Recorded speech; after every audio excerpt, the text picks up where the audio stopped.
Hello. तो चलो sheet discuss करते हैं पहले। एलसीडी का कर लेते हैं पहले ना। एलसीडी के अंदर एक्सरसाइज 3 का पार्ट 2, उसके बचे हुए सवाल डिस्कस करने हैं अपने को ना।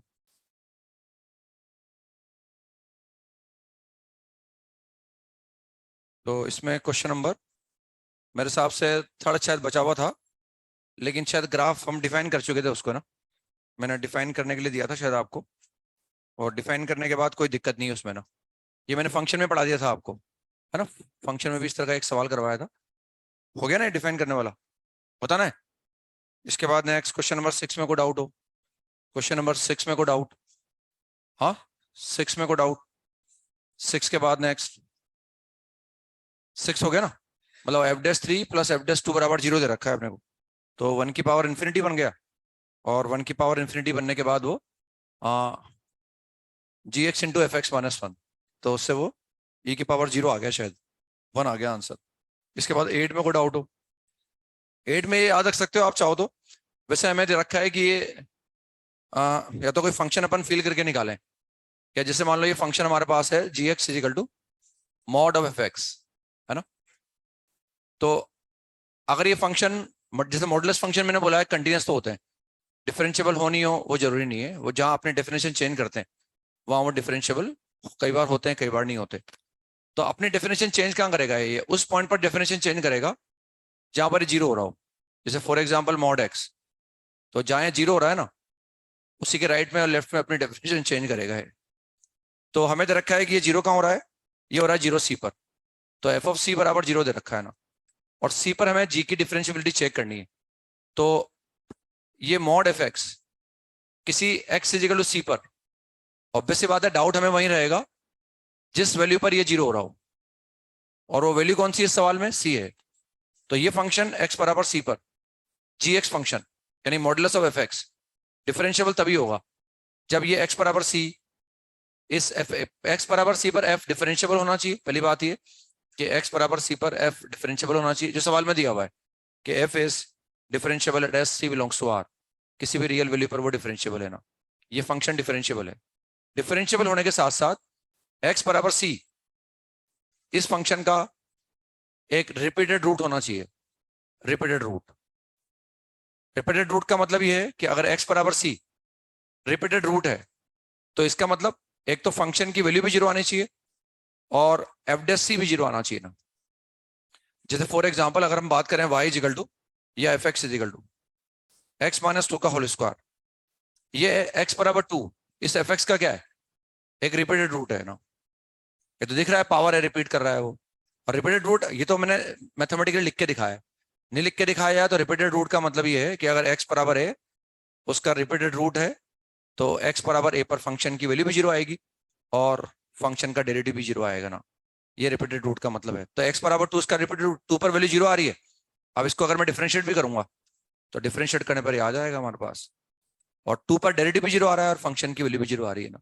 तो ये ध्यान रखेंगे आगे से, mod f x x is equal to c पर, एक्स इजिकल टू सी का मतलब एक्स इजिकल टू सी वो वैल्यू है जहां ये क्या बन रहा है? जीरो बन रहा है ना।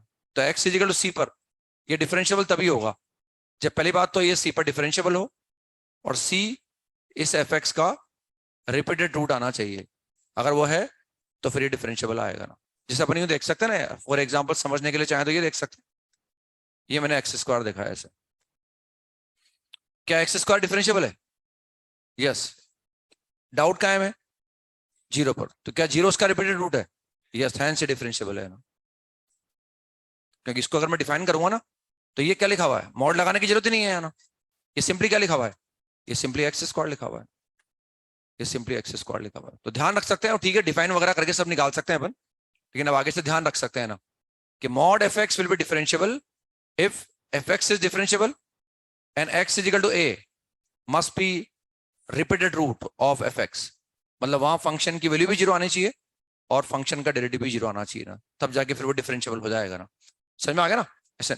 इसके बाद नेक्स्ट हम आ गए शायद 14 पर आ गए। 14 में को डाउट हो? 14 में तो ये थोड़ा सा, हालांकि मैं कंसेप्ट से समझाऊंगा तो टाइम लगेगा, आंसर हालांकि बहुत जल्दी निकाल सकते हैं अपन चाहें तो।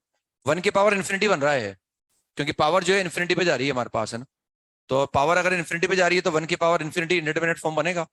तो ई रेस टू पावर लिमिट हमारे पास है एन अप्रोचिंग टू इन्फिनिटी, उस जी एक्स को आगे लेके आ जाओ आप। जी एक्स कितना, एन हमारे पास आगे आ गया, और एफ एक्स -1, और जिसे मैं -1 करूंगा तो 1 हट जाएगा वो, और व्हाट वी गेट 1 + 1/2, 1/3 और 1/n अपॉन एन स्क्वायर, ये ऐसा आ जाएगा ना। से लिखा है मैंने, ये जी एक्स इंटू एफ एक्स -1 हो गया हमारे पास। बस इसको काट दो एन को एन से, इस एन को मैंने एन से काट दिया, तो कितना आ जाएगा e raise to power limit n approaching to infinity, n approaching to infinity, ये आ जाएगा 1 + 1/2 प्लस का 1/3 प्लस 1/n अपॉन एन। अब ठीक है भाई, एन इन्फिनिटी है, एन बहुत बड़ा नंबर है ना, तो अगर मैं छोटे छोटे नंबर भी बहुत बड़े, छोटे छोटे नंबर भी अगर बहुत बार ऐड करता रहूं, तो वो ऐड होते होते भी क्या हो जाता है, बड़ा हो जाता है ना। तो एन अप्रोचिंग टू इन्फिनिटी पर जैसे एन 1 करोड़ है या 1 लाख करोड़ है, तो 1 में मैं ये ऐड कर रहा हूँ, फिर एक पॉजिटिव नंबर ऐड कर रहा हूँ, फिर एक पॉजिटिव नंबर ऐड कर रहा हूँ, तो छोटे छोटे बूंद बूंद से घड़ा पड़ जाता है ना। ऐसे छोटे छोटे नंबर भी अगर मैं जोड़ता रहूं, तो वो जोड़ने पर इन्फिनिटी आ सकता है ना। तो एन अप्रोचिंग टू इन्फिनिटी पर ये भी इन्फिनिटी है, और ये भी क्या है, इन्फिनिटी है। तो इन्फिनिटी बाय इन्फिनिटी का फॉर्म बन रहा है, लेकिन डोमिनेटिंग ये होगा, देखो आप, दिस विल बी डोमिनेटिंग। जैसे एन को 10 ही मानो आप, तो नीचे 10 है, और ऊपर कितना आएगा, 1 + 1/2 1/3, 10 थोड़ी आएगा वो।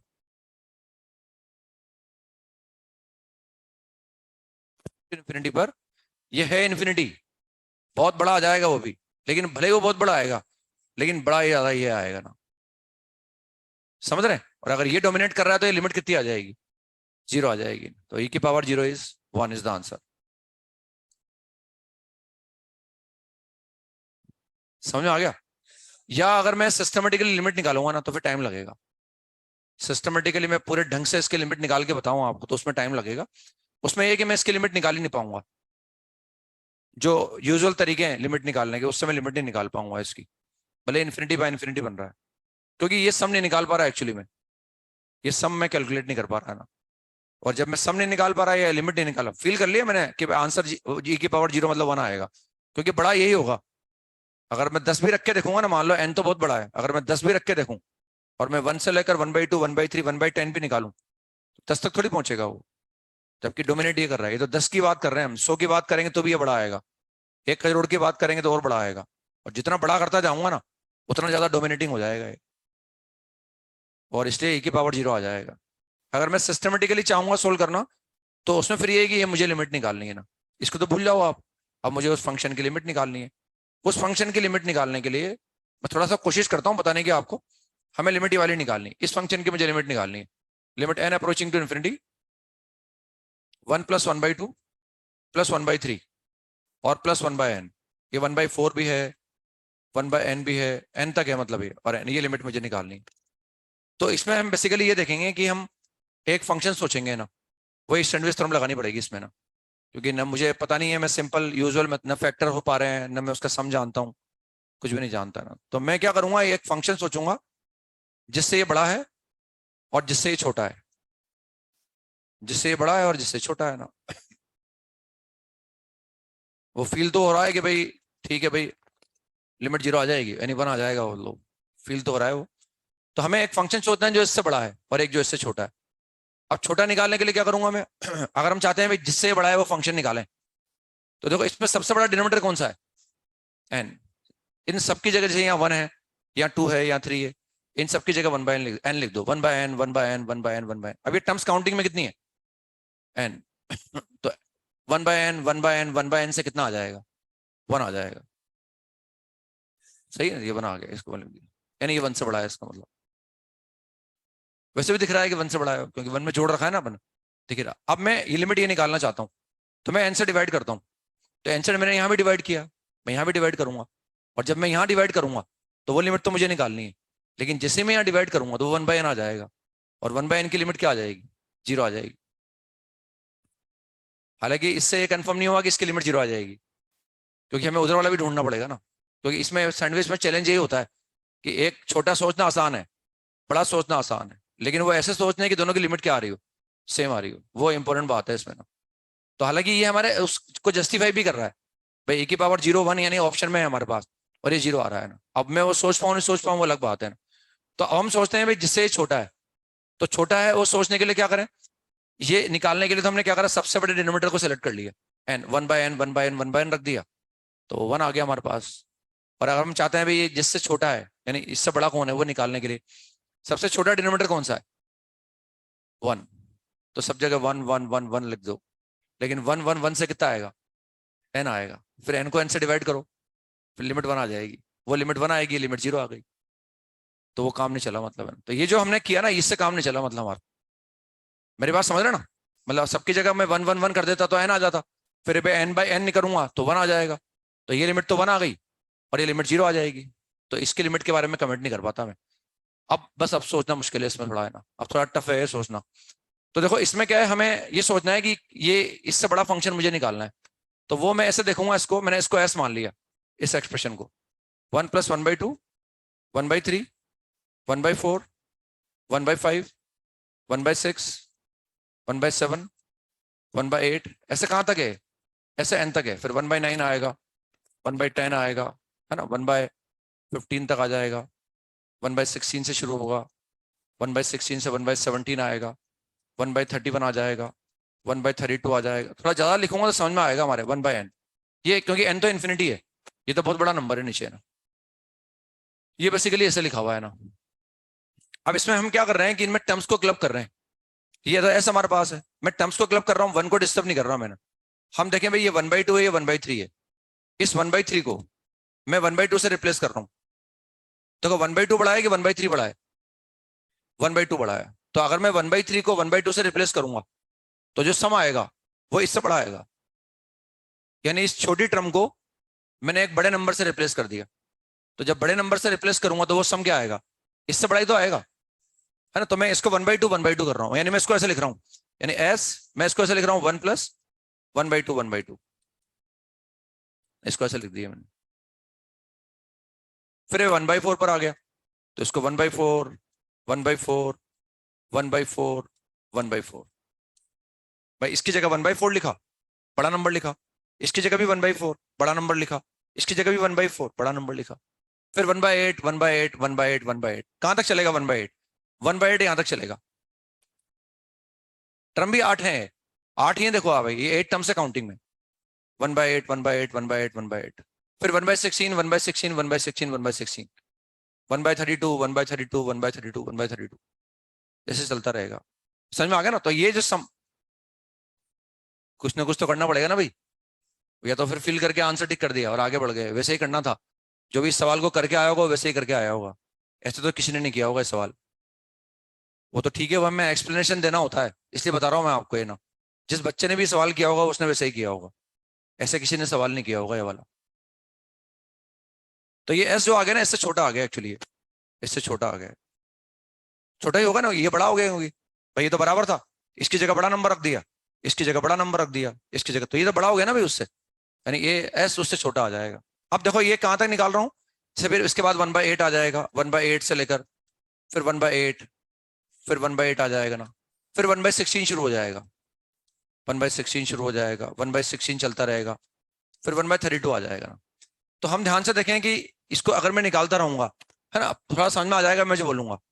तो देखो ये कितना लिखा हुआ है, ये 1, ये 1 तो मैंने कॉपी कर लिया, इस 1 को तो मैंने कॉपी कर लिया 1, ये कितना आएगा 1, ये भी कितना है 1, ये भी कितना है 1 हमारे पास है। अब हमें पता नहीं है n इन्फिनिटी है, लास्ट सम तो हमारा 1/n है, लास्ट सम तो लिख ही नहीं सकते इसका अपन वैसे तो कायदे से देखा जाए तो, क्योंकि n अप्रोचिंग टू इन्फिनिटी है। अब हमें पता नहीं है लास्ट सम किस तरह का है, तो जैसे मैं इनको ऐड कर रहा हूँ ना, से यहाँ 2 की पावर 1 आया, या 2 की पावर 2 आया, फिर 2 की पावर 3 आया, फिर 2 की पावर 4 आएगा, अब पता नहीं है वो लास्ट सम क्या आएगा हमारे पास। जैसे 1/8 भी हमारे पास 8 टाइम्स आया, 1/4 4 टाइम्स आया, 1/2 2 टाइम्स आया, तो हमने ये मान लिया कि लास्ट सम हमारे पास जो भी आएगा ना वो ऐसे कुछ आ जाएगा, 1/2 1/2, यानी जो सीरीज है वैसे मुझे यहाँ लिखना चाहिए, लिखना उसको यहाँ चाहिए 1/2 1/2 +1 1/2 वो, क्योंकि मैं वहां समझाऊंगा तो ज्यादा और कंफ्यूजन होगा, और लास्ट में वो आ जाएगा हमारे पास 1/2 +2 ये ऐसा आएगा ना।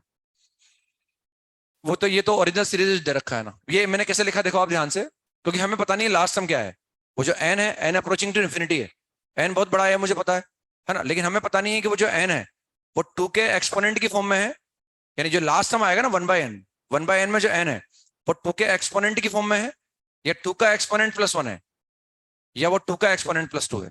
जैसे इसको देखो ना, अब हमारे पास सीरीज ये है, मेन सीरीज ये है। अब मैं, ठीक है, लास्ट था मेरे पास 1/n, अब मैं क्या मानूं कि n इन्फिनिटी है, तो वो n जैसे ये 2 की पावर 1 है, फिर 2 की पावर 2 है, फिर 2 की पावर 3 है, 2 की पावर 4 भी आएगा। लेकिन मैं कैसे कह सकता हूं कि लास्ट टर्म 1/2 की पावर होगा? हो सकता है लास्ट टर्म 2 की पावर 1 करोड़ + 10 हो, वो इन्फिनिटी है ना, मुझे क्या पता कि वो 2 की पावर 1 करोड़ है। हो सकता है 2 की पावर 1 करोड़ + 1 करोड़ हो। मेरी बात समझ रहे हैं? तो हमें पता नहीं है लास्ट टर्म क्या है, तो हमने मान लिया भाई ये सीरीज जो है ना ऐसे चल रही है, मतलब 2 की पावर p, फिर जैसे ये था ना 2 की पावर 2 था, ये 2 की पावर 2 था, तो 2 की पावर 2 + 0, 2 की पावर 2 + 0, 2 की पावर 2 + 1, 2 की पावर 2 + 2, 2 की पावर 2 + 3 तक रुक गया वो, 2 की पावर 2 + 4 नहीं आया वो, क्योंकि 4 वापस क्या हो गया, 2 का एक्सपोनेंट हो गया है ना। मेरी बात समझ में आ गई ना? तो हमने ये मान लिया भाई 2 की पावर p ऐसे लास्ट समय तक यहाँ तक आ रही है ना। अब इन सबको मैं किससे रिप्लेस करूंगा? 2 की पावर p, 2 की पावर p, 2 की पावर p से रिप्लेस कर दूंगा, तो वो वापस कितना आ जाएगा, जैसे ये हमारे पास कितना आया, यानी इन सबको मैं इससे रिप्लेस कर दूंगा, 2 raise to power p, 1/2 raise to power p, इन सब से रिप्लेस कर दूंगा, इसको भी इससे रिप्लेस कर दूंगा। तो अब ध्यान से देखें ना, ये जो 1 आया था हमारे पास, ये इसके कारण 1 आ गया, ये 2 की पावर 1 था, इससे एक 1 इंट्रोड्यूस हुआ। अगर यहां तक ही होता ना तो 2 1 आते, ये तो मैंने कॉपी किया है, एक 1 आया इससे और एक 1 आया इससे, यानी सीरीज अगर यहां तक ही होती तो 2 की पावर 1 और 2 की पावर 2, अधिकतम पावर 2 थी, तो 2 बार 1 आता, यहां तक होता तो 3 बार 1 आता, यहां तक होता तो 4 बार 1 आता, और यहां तक है तो p बार आएगा 1, p बार 1 आ जाएगा। आगे समझ में? अब ये तो p टाइम्स है, और ये कितना है, 1 है, p+1 हो गया, मतलब ये p+1, समझ में आ गया, p+1। तो ये आ गया हमारे पास s is less than p+1।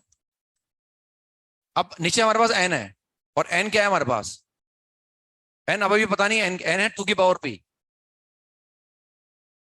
क्या n, ये क्या लास्ट सम हमारे पास ये है, क्या ये लास्ट सम है? हमें क्या पता, क्या ये लास्ट सम है? ये भी पता नहीं है मुझे, क्या लास्ट सम ये है, ये मुझे पता नहीं। लास्ट सम इनमें से कुछ भी हो सकता है, क्योंकि जरूरी नहीं है लास्ट सम 2 के एक्सपोनेंट की फॉर्म में हो, वो 2 का एक्सपोनेंट प्लस समथिंग भी हो सकता है।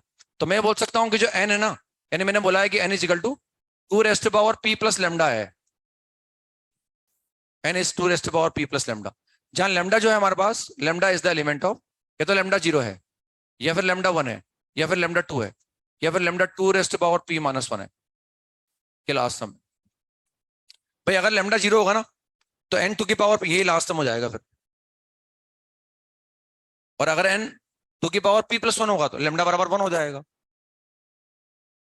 समझ रहे हैं? तो हम बोल रहे हैं अगर मैं n से डिवाइड करूंगा, यहां अगर मैं इसको n से डिवाइड करूंगा तो n क्या है हमारे पास, 2 raise to power p + lambda है। अब मुझे लिमिट निकालनी है n अप्रोचिंग टू इन्फिनिटी, वो लिमिट तो 0 आ गई थी हमारे, हमें लिमिट निकालनी है इसकी ना। तो हम देखें कि अगर n अप्रोचिंग टू इन्फिनिटी है, अगर n अप्रोचिंग टू इन्फिनिटी है तो p भी क्या होगा, अगर ये इन्फिनिटी तो ये भी इन्फिनिटी होगा ना भाई, तो p क्या अप्रोच करेगा, p will to approach towards infinity, और अगर p अप्रोच कर रहा है इन्फिनिटी पर, तो ठीक है ये भी इन्फिनिटी है और ये भी इन्फिनिटी है, लेकिन p और 2 की पावर p में डोमिनेटिंग कौन होगा, बस लिमिट इज 0, तो ये लिमिट भी 0 आ गई, वो भी 0 आ गई, तो उस फंक्शन की लिमिट 0 आ गई, e की पावर 0 बराबर 1। या फिर सिंपली फील कर लिया कि डोमिनेटिंग नीचे वाला होगा, इसलिए उसकी लिमिट 0 आ जाएगी, और e की पावर 0 बराबर 1 आंसर आ जाएगा। 15 में को डाउट हो, 15 में को डाउट, 15 बताना है। 15 के बाद नेक्स्ट 16 में को डाउट, ये तो तीसरी बार कर रहे हैं अपने ना। इसके बाद नेक्स्ट मेरे हिसाब से था 22, 22 में को डाउट हो, मेरे हिसाब से 22 था इसके पहले ना, इसके बाद 22 है जो हमने डिस्कस नहीं किया है ना। 22 में को डाउट हो, 22 बताना है। 22 के बाद नेक्स्ट बाकी सारे कर लिए हमने, उसके बाद तो आ गए टेंजेंट नॉर्मल की, इसमें आ गए एप्लीकेशन ऑफ डेरिवेटिव, एओडी की शीट पर आ गए अपन। एओडी की शीट में एक्सरसाइज 1 का part 1, AOD sheet exercise 1 part 1,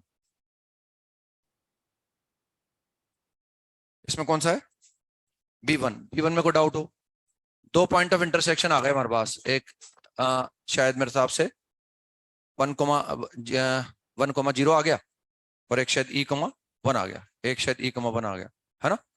second में कोई डाउट हो, सेकंड में क्या है, अगर दो पैराबोला सेम होते हैं ना, अगर दो पैराबोला का फोकस सेम है तो फिर वो एक दूसरे को ऑर्थोगोनली कट करते हैं ना। जैसे इलिप्स और हाइपरबोला में भी जानते हैं हम, अगर एक इलिप्स है और एक हाइपरबोला है और अगर इनके फोकस सेम है तो दे इंटरसेक्ट ईच अदर ऑर्थोगोनली। ये लिखवा रखा है क्लास में हमने आपको ना, ये शीट में भी सवाल है हमारे कॉनिक सेक्शन की शीट में, एक इलिप्स और एक हाइपरबोला के फोकस अगर सेम है then they intersect each other orthogonally. ऐसे अगर दो पैराबोला है उनके फोकस अगर सेम है तो इसका मतलब वो एक दूसरे को ऑर्थोगोनली कट करेंगे। बस एक इस डायरेक्शन में होना चाहिए और एक इस डायरेक्शन में होना चाहिए, एक ऐसा होना चाहिए और एक ऐसा होना चाहिए। ये दो पैराबोला है इस तरह के हमारे पास हो और उनका फोकस अगर सेम हो तो फिर दे इंटरसेक्ट ईच अदर ऑर्थोगोनली। ऐसे इलिप्स और एक हाइपरबोला के अंदर भी है, तो इसमें अगर नहीं पता हो तो निकाल भी सकते हैं, बस प्रॉपर्टी का एडवांटेज है, पता है तो आंसर जल्दी टिक कर दिया, नहीं पता है तो कंसेप्ट फॉलो कर लो। पॉइंट ऑफ इंटरसेक्शन निकाल लो, तो पॉइंट ऑफ इंटरसेक्शन कितना आ जाता है 8,6 आ जाता है मेरे हिसाब से, बस उस पर एंगल ऑफ इंटरसेक्शन निकाल लो चाहो तो। वरना दोनों पैराबोला है, एक का एक इस तरफ है और एक इस तरफ है ना, और इनका जो फोकस सेम आ रहा है ना, एक बनेगा ऐसे x बराबर -1, इसका टेंजेंट एट द वर्टेक्स है, x बराबर -1 इसका टेंजेंट एट द वर्टेक्स है। ये फर्स्ट वाले पैराबोला का डायग्राम है। इसमें a बराबर कितना है, इसमें a बराबर 1 है, तो ये तो वर्टेक्स हो गया फर्स्ट वाले पैराबोला का। और अगर a बराबर 1 है तो जो फोकस होता है ना वो एक्सिस पर होता है और वर्टेक्स से a यूनिट की डिस्टेंस पर होता है, तो यहां से a यूनिट मतलब 1 यूनिट ये आ जाएगा, ये फोकस होगा इस पैराबोला का ना, ये इस पैराबोला का फोकस होगा। और ऐसे दूसरे पैराबोला की बात करूंगा तो वहां से माइनस साइन कॉमन ले लूंगा मैं, तो वो आएगा x बराबर 9, x बराबर 9 आएगा, तो x बराबर 9 है लेकिन मैंने माइनस साइन कॉमन लिया है, दूसरा पैराबोला इस तरह से कुछ आ जाएगा और दिस इज 9,0। अब ये इसका वर्टेक्स है और हम देख रहे हैं इसमें a बराबर कितना है 9 है, तो हम जानते हैं वर्टेक्स से a यूनिट की डिस्टेंस, इसके लिए a बराबर 9 है, तो 9 यूनिट की डिस्टेंस यही तो है, तो इसका भी फोकस भी यही है और इसका फोकस भी यही है, दोनों के फोकस सेम है। और बस इस बात से ही हमें बोल देंगे एंगल 90 डिग्री है, या फिर आप मैथमेटिकली कैलकुलेट कर लो, पता ही रखा है आपको, दोनों इक्वेशन को सोल्व कर लो और सोल्व करके पॉइंट ऑफ इंटरसेक्शन आएगा। हालांकि यहाँ जगह जो एंगल ऑफ इंटरसेक्शन आएगा वही एंगल ऑफ इंटरसेक्शन यहाँ आएगा, क्योंकि ये दोनों कर्व इस लाइन के अबाउट क्या है, सिमेट्रिक है, जो डायग्राम ऊपर है उतना नीचे है ना, तो मैथमेटिकली भी कर सकते हैं। इसके बाद नेक्स्ट B3 में को डाउट हो, B3 दिया था क्या मैंने, नहीं दिया, तो B3 के बाद B4 में को डाउट हो, B4 भी नहीं दिया, पार्ट 2 में आ गए हम, पार्ट 2 का A3 में को डाउट हो, A3 के बाद B1 में को डाउट हो, B1 के बाद B2 में को डाउट हो, अगेन एक इलिप्स और एक हाइपरबोला है और इनका फोकस सेम है, वो निकाल के देखना पड़ेगा आपको, फोकस सेम है नहीं है, ये लिखवा रखा है आपको मैंने शीट में कॉपी के अंदर, देख सकते हैं आपने क्लास नोट्स जाके देखो आप, कि अगर एक इलिप्स है और एक हाइपरबोला है, if they intersect each other, if they have the same focus then they intersect each other orthogonally. या फिर कैलकुलेट करके निकाल लो आप, या अगर इलिप्स और हाइपरबोला के फोकस अगर सेम होते हैं तो एक दूसरे को ऑर्थोगोनली इंटरसेक्ट करते हैं ना। If an ellipse and hyperbola have the same focus then they intersect each other at orthogonally. तो उसमें दोनों का फोकस 2√6,0 आ रहा है ना, या फिर पॉइंट ऑफ इंटरसेक्शन निकाल के कैलकुलेट करके भी निकाल सकते हैं। इसके बाद नेक्स्ट कौन सा है, B3 में को डाउट हो, B3 में को डाउट हो गया, B3 के बाद नेक्स्ट क्वेश्चन नंबर पार्ट 3 का क्वेश्चन नंबर A2, पार्ट 3 का A2 में को डाउट हो, कॉमन टेंजेंट निकालनी है, तो जो नॉन कन्वेंशनल है उसके टेंजेंट निकाल लूंगा और उसको लिख दूंगा y बराबर mx प्लस c की फॉर्म में, और c इजिकल टू a/m का कंसेप्ट लगा दूंगा, c इजिकल टू a/m, ये कर दिया हुआ है y is equal to x² plus 1/x, ये दिया हुआ है मैं, एक तो ये वाला कर्व है और एक ये वाला कर्व है, y² इजिकल टू 4x, इनका निकालना है मुझे कॉमन टेंजेंट, तो मैं इसका टेंजेंट निकालूंगा, लाइन आएगी उसको y बराबर mx प्लस c की फॉर्म में लिख दूंगा और कंडीशन लगा दूंगा c इजिकल टू a/m, या लंबा चौड़ा होगा तो y रख दूंगा और d बराबर 0 कर दूंगा। अब इसकी टेंजेंट निकाल सकते हैं हम, किस पॉइंट पे निकालेंगे, x1, y1 पे निकालेंगे, तो x1, y1 यहाँ लाई करेगा, तो y1 बराबर कितना आ जाएगा, x1² प्लस 1/x1 आ जाएगा, यानी ये इस पर एक पॉइंट मान लिया हमने, ये पॉइंट हमेशा इस पर लाई करेगा। बट अब यहाँ मुझे टेंजेंट निकालनी है, तो इस पॉइंट पर मुझे क्या निकालना है, dy/dx। ये समझ में आ गया ना कैसे लिखा मैंने, वो x1, y1 माना, वो उसको सेटिस्फाई करेगा, तो y1 बराबर क्या आएगा, x1² प्लस, तो वह यहाँ y1 की जगह क्या रख दिया हमने, ऐसा रख दिया है ना, बस इसको डिफरेंशिएट कर दो आप, डिफरेंशिएट अगर इसको करोगे आप तो dy/dx is 2x minus 1/x², therefore dy/dx at this point, इस पॉइंट पर हम dy/dx की वैल्यू निकाल लेंगे ना, x1, जो भी आएगा x1² प्लस 1/x1, तो क्या करें x की जगह x1 रख दें, बस हम 2x1 minus 1/x1², बस ये स्लोप आ गया इसका ना, तो y minus y1 is this slope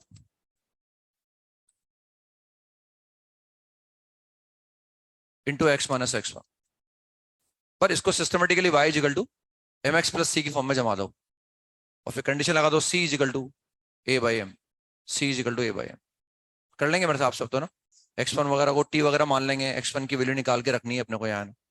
इसमें क्या है, अब तक जो सवाल आया ना हमारे, वो इसमें एक कन्वेंशनल था। कोनिक सेक्शन में तो दोनों जानते हैं, इसमें एक कन्वेंशनल है एक नॉन कन्वेंशनल है। कभी मान लो ऐसा हो जाए कि दोनों कर्व ऐसा आ जाए जिनके बारे में हम जानते नहीं है, तो फिर कॉमन टेंजेंट निकालने में थोड़ा टाइम लगेगा अपने को। जैसे फॉर एग्जाम्पल मान लो एक कर्व हमारे पास ये है y is equal to f x, और एक कर्व हमारे पास है y is equal to g x. दो कर्व हमारे पास है, इनकी मुझे कॉमन टेंजेंट निकालनी है। तो कॉमन टेंजेंट का मतलब मुझे एक लाइन निकालनी है जो इसकी भी टेंजेंट है और इसकी भी टेंजेंट है। अब ये नॉन कन्वेंशनल है, क्योंकि अब तक हमने पहले भी सवाल किया है और अभी आज भी किया। उनमें या तो एक कोनिक सेक्शन का कर्व था और एक दूसरा था, है ना। तो इनमें कॉमन टेंजेंट निकालने के लिए हमें थोड़ा टाइम लगेगा उसमें ना। ये मैंने मान लिया इक्वेशन नंबर 1 और ये मैंने मान लिया इक्वेशन नंबर 2। दो अलग अलग कर्व हमारे पास है, मतलब इस कर्व को C2 मान लो और इस कर्व को C1 मान लो। इनकी कॉमन टेंजेंट निकालनी है मैंने। तो बेसिकली मुझे एक लाइन निकालनी है जो दोनों की टेंजेंट है, जो इसको भी टेस्ट करती है और इसको भी टेस्ट करती है।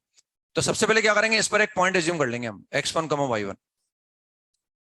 इसके किसी पॉइंट पर टेंजेंट निकालेंगे अपन। इस प्रोसेस को नोट कर सकते हैं अगर आपकी इच्छा है तो, वरना कोई बात नहीं है ना, मैं तो बता ही रहा हूं। इस पर एक पॉइंट मान लिया हमने x2, y2। बेसिकली एक कॉमन टेंजेंट का मतलब एक लाइन है जो इसकी भी टेंजेंट है, इस कर्व की भी टेंजेंट है, और वो इस कर्व की, वो मुझे लाइन निकालनी है ना। तो उसमें हमने मान लिया भाई इसके वो जो टेंजेंट है जो कॉमन है वो इसको इस पॉइंट पर टच कर रही है, ये मान लिया हमने, और इसको इस पॉइंट पर टच कर रही है ना। अब हमें अगर x1 y1 मिल जाएंगे, यानी वो जो लाइन जो जो जो कॉमन टेंजेंट है वो मान के चल रहे हैं अपन, यानी ऐसा मान के चल रहे हैं एक कर्व ऐसा है हमारे पास, एक कर्व कुछ इस तरह से और एक कर्व कुछ इस तरह से, और ये इनकी कॉमन टेंजेंट ऐसा कुछ निकालना चाह रहे हैं, मतलब ये ऐसे कुछ कॉमन टेंजेंट निकालना चाह रहे हैं, ये निकालना चाह रहे हैं। तो ये लाइन लाइन एक ही है, लेकिन वो इसकी भी टेंजेंट है और इसकी भी टेंजेंट है। तो इसमें से एक कर्व C1 मान लिया मैंने और एक कर्व को C2 मान लिया। तो मान लिया ये जो पॉइंट ऑफ कॉन्टेक्ट है ये P है हमारे पास, और ये पॉइंट ऑफ कॉन्टेक्ट Q है हमारे पास। अब इसमें क्या कर रहे हैं हम, ये हमने पॉइंट एज्यूम कर लिया। अब अगर मैं ये x1 y1 निकाल लूं, मान लो मुझे अगर पता हो कि जो कॉमन टेंजेंट है वो इस कर्व को x1 y1 पर टच करेगी और ये पॉइंट मुझे पता हो, तब तो फिर दिक्कत ही नहीं है। मैं इस पर लाई करने वाले इस पॉइंट पर टेंजेंट निकाल लूंगा, वही कॉमन हो जाएगी। लेकिन मुझे ये पॉइंट पता नहीं है, एक्चुअली मुझे पता नहीं है वो कॉमन टेंजेंट कहाँ टच करेगी, वो मुझे निकालना है। उस कॉमन टेंजेंट का इक्वेशन मुझे निकालना है। तो मैंने ऐसा डायग्राम बना लिया और फील कर लिया इसको यहाँ टच करेगी, इसको यहाँ टच करेगी। अब ये पॉइंट ऑफ कॉन्टेक्ट पता हो तो फटाफट काम चल जाएगा, या ये पता हो तो भी फटाफट काम चल जाएगा। लेकिन अब ये पता नहीं है अपने को पॉइंट ऑफ कॉन्टेक्ट। तो कितने अननोन हमारे पास हैं, 4। तो 4 इक्वेशन चाहिए अपने को ना, तब जाके हम x1 y1 x2 y2 निकाल पाएंगे। हालांकि हमें दोनों निकालने की जरूरत नहीं है, लेकिन अननोन 4 हैं, इसलिए इसको निकालने के लिए या उसको निकालने के लिए इक्वेशंस 4 लिखनी पड़ेंगी अपने को। अब वो 4 इक्वेशन कैसे लिखेंगे, देखो आप। सबसे पहले ये पॉइंट कर्व पर है तो इसको सेटिस्फाई करेगा, तो ये आ गया y1 is equal to f of x1। ये इक्वेशन नंबर 2 हो गया ना, थर्ड हो गया है। ये तो मतलब वो तो काम की नहीं है हमारे, x1 y1 में तो पहला इक्वेशन आया एक तरह से, ऐसे ये पॉइंट उस पर लाई करेगा, तो y2 is equal to g of x2 हो गया ना। ये इक्वेशन नंबर 4 हो गई। तो 2 इक्वेशन हमारे काम की आई है, ये 2 इक्वेशन हमारे काम की आ गई। अब क्या करें, हम इस कर्व के इस पॉइंट पर क्या निकाल लें, इक्वेशन ऑफ टेंजेंट निकाल लें ना। किसे निकालेंगे भाई, y माइनस y1 और f dash x1 into x minus x1। सही है, ये मैंने उसको डिफरेंशिएट किया भाई, ये स्लोप ऑफ टेंजेंट निकाली ना डिफरेंशिएट करके, ये टेंजेंट आ गई किस पॉइंट पर आई है, x1 y1 पर आ गई। ऐसे वहां निकाल लो, तो वो क्या हो गया, y minus y2 g dash x2 into x minus x2। ये ऐसा आ गया ना, ये टेंजेंट निकाल। This is equation number 5 and this is equation number 6। कितनी इक्वेशन चाहिए थी अपने को, तो अब 4, 2 तो ये आ गई, x1 y1 के अंदर एक इक्वेशन ही आ गई, एक x2 y2 में ही आ गई ना। अब हमें x1 y1 x2 y2 में 2 इक्वेशन और चाहिए। इसमें तो क्या xy भी आ रहा है ना, गड़बड़ करेगा अभी, तो इसमें तो xy भी है, इसमें भी xy है, वो हटाना है। अब हम देख रहे हैं भाई ये इस पॉइंट पर टेंजेंट लिखी है मैंने और ये इस पॉइंट पर लिखी है, लेकिन कॉमन टेंजेंट अगर अगर ये लाइन कॉमन टेंजेंट है तो ये लाइन दोनों क्या करेंगी, कोइंसाइड कर जाएंगी, दोनों कोइंसाइड कर जाएंगे। तो इन दोनों लाइन को हम ऐसे जमा लेंगे, इसको मैं ऐसे लिख दूंगा a1x प्लस का b1y और प्लस c1 बराबर 0, और इसको मैं ऐसे लिख दूंगा a2x प्लस का b2y प्लस का c2 बराबर 0। आ रहा है समझ में? बस इनको अगर ये दोनों लाइन अगर हम चाहते हैं ये कॉमन टेंजेंट है तो ये दोनों क्या करेंगे, कॉन्साइड करेंगे, और कॉन्साइड करते ही इनके x y और कांस्टेंट टर्म के रेशियो क्या कर दूंगा, सेम कर दूंगा। तो इनको कॉन्साइड कर दूंगा तो a1 upon a2 is equal to b1 upon b2 is equal to c1 upon c2। एक बार इनको इक्वेट कर दूंगा, एक बार इनको इक्वेट कर दूंगा। अब ये a1 b1 के अंदर क्या होगा, x1 y1 ही तो होंगे, तो दो एक इक्वेशन यहां से बनेगी, एक इक्वेशन है, जरूरी नहीं इसको लें, इन दोनों को भी ले सकते हैं चाहे तो। इन तीन रेशो से मैं दो इक्वेशन और बना लूंगा, तो x1 y1 x2 y2 में दो इक्वेशंस और आ जाएंगी, उन दो को और इसको सोल्व करके मैं x1 y1 x2 y2 निकाल लूंगा, और वो जो चारों आएंगे उन चारों की जरूरत नहीं थी मुझे, उस x1 y1 को मैं यहाँ रख दूंगा, तो उससे वो कॉमन टेंजेंट में, क्योंकि इनको कॉन्साइड कराया हमने, समझ रहे बात, कॉन्साइड करने वाला इन दोनों को सेम लाइन बना दिया हमने, समझ रहे? P1 पर जो टेंजेंट है P पर, और जो Q पर टेंजेंट, हमने P पर टेंजेंट अलग निकाली, Q पर अलग निकाली, फिर बाद में उनको क्या करा, कोइंसाइड करा दिया। यानी ये कंडीशन लगाने के बाद इस लाइन के अंदर और इस लाइन के अंदर कोई डिफरेंस नहीं होगा। तो इन तीन रेशो से दो इक्वेशन बनेंगी, x1 y1 x2 y2 के अंदर, और दो इक्वेशन ये है हमारे पास, इन चारों को हमें सोल्व करना पड़ेगा, तब जाके हम x1 y1 निकाल पाएंगे, x2 y2 भी निकाल पाएंगे। हालांकि निकालते वक्त हमें चारों की जरूरत नहीं है, सिर्फ x1 y1 आ जाए तो हमारा काम चल जाएगा, उसको रख देंगे यहाँ, उससे वो कॉमन टेंजेंट आएगी। तो फिर ये इतना एफर्ट करना पड़ेगा, लेकिन कॉनिक सेक्शन वाले कर्व हो तो ये करने की जरूरत नहीं है, एक कॉनिक सेक्शन वाला हो एक नॉन कन्वेंशनल हो तो भी दिक्कत नहीं है अपने को। इसके बाद नेक्स्ट हम आ गए क्वेश्चन नंबर कौन सा है, B1 में कोई डाउट हो, B1 के बाद नेक्स्ट एक्सरसाइज 2 का पार्ट 1 क्वेश्चन नंबर फर्स्ट में कोई डाउट हो, फर्स्ट बताना है। फर्स्ट में तो पॉइंट ऑफ कॉन्टेक्ट निकालना है, तो मान लो x1 y1 है, मान लो कि x1 y1 है, और x1 y1 पर स्लोप कितना आ जाएगा, दो इक्वेशन चाहिए मुझे, एक तो कर्व में रख दो और एक स्लोप निकाल के बराबर कर दो। तो हमने मान लिया वो लाइन उस कर्व को टच करेगी x1 y1 पर, वो दे रखा है ना, वो लाइन टेंजेंट है, कोशिश नहीं किया आपने, इसका मतलब ये है ना, वो लाइन टेंजेंट है इस कर्व की है ना, तो लाइन टेंजेंट, उस लाइन का स्लोप क्या है, उस लाइन का स्लोप निकाल सकते हैं माइनस का b/a, और वो टेंजेंट है, मतलब वो टेंजेंट कहां टच करेगी वो मुझे निकालना है। तो जहां वो टच कर रही है ना, वो लाइन उस कर्व को जहां टच करेगी, उस पॉइंट को मैंने मान लिया कि वो x1 y1 है। अब मुझे ये निकालना है और ये निकालना है, इसके लिए मुझे कितनी इक्वेशन चाहिए, दो। एक इक्वेशन तो कहां से आएगी, ये पॉइंट लाइन पर भी लाई कर रहा है और कर्व पे भी लाई कर रहा है, और अगर वो लाइन इस कर्व को यहां टच कर रही है तो इस पॉइंट पर अगर मैं टेंजेंट का स्लोप निकालूंगा तो वो कितना आएगा, माइनस का b/a आएगा। तो उसको डिफरेंशिएट कर दो, उस कर्व को, उस कर्व को आप डिफरेंशिएट कर दो, तो उस कर्व को अगर मैं डिफरेंशिएट करूंगा तो डिफरेंशिएट करने पर कितना आएगा, minus b/a into e raised to power minus x1 upon a minus x/a, ये उसको मैंने डिफरेंशिएट कर दिया, तो डिफरेंशिएट करने पर ये आ गया। अब हमें स्लोप निकालना है यहां पर, therefore dy by dx at x1 y1 is at x1 y1 is equal to minus b/a into e raised to power minus x1 by ये ऐसा आ गया। अब ये किसके बराबर है, ये माइनस b/a के बराबर है, लेकिन हमने जब ये पॉइंट एज्यूम किया था तो ये पॉइंट लाइन पर भी है, क्योंकि ये पॉइंट ऑफ कॉन्टेक्ट है, यही मुझे निकालना है, ये लाइन पर भी और ये कहां है, कर्व पर भी है। तो अगर ये कर्व को सेटिस्फाई करेगा तो कर्व की इक्वेशन ऐसे बन जाएगी ना, समझ रहे? वो पॉइंट ऑफ कांटेक्ट है, मतलब वो लाइन पर भी है और वो कर्व पर भी है, तो ये इक्वेशन भी हमारे पास। अब ध्यान से देखो आप, हमें x1 भी निकालना है y1 भी निकालना है, तो ऐसे निकाल सकते हैं ना। तो हम ये बोल सकते हैं what is this, this is equal to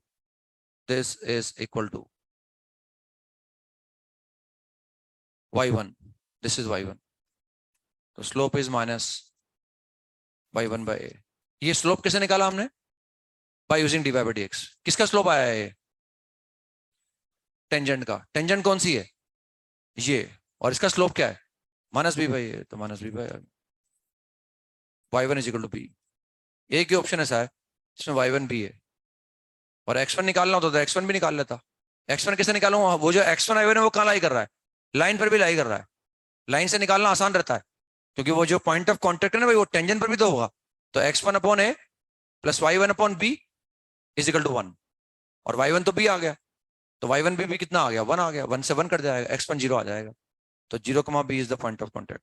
बस उसको मान लो और मान के 2 इक्वेशन निकालो। इसके बाद नेक्स्ट कौन सा है, फिफ्थ में को डाउट हो, वही एच कोमा के मानना है अपने को ना, जितने एच कोमा के आएंगे उतने टेंजेंट पॉसिबल है ना। तो उन्होंने शायद काउंटिंग पूछी है वैसे ना, सेम तरीका है, सेम तरीका वही है कि हमें एच कोमा के मानना है, एक बार कर्व में रखना है और एक बार लाइन का स्लोप 2 बार निकालना है। बस थोड़ा हो सकता है कैलकुलेट करने में दिक्कत आए। और ये y इक्वल टू ई की पावर क्या लिखा है, फ्रैक्शनल पार्ट ऑफ x लिखा हुआ है ना, और ये पीरियोडिक फंक्शन है, हम जानते हैं पीरियोडिक, इसका पीरियड क्या है 1 के बराबर। तो 0 से 1 में डायग्राम बना लो बस इसका, इस सेंट्रल में डायग्राम बना लो, और जो डायग्राम इस सेंट्रल में बनेगा बस उसको आगे पीछे पेस्ट कर देंगे ना।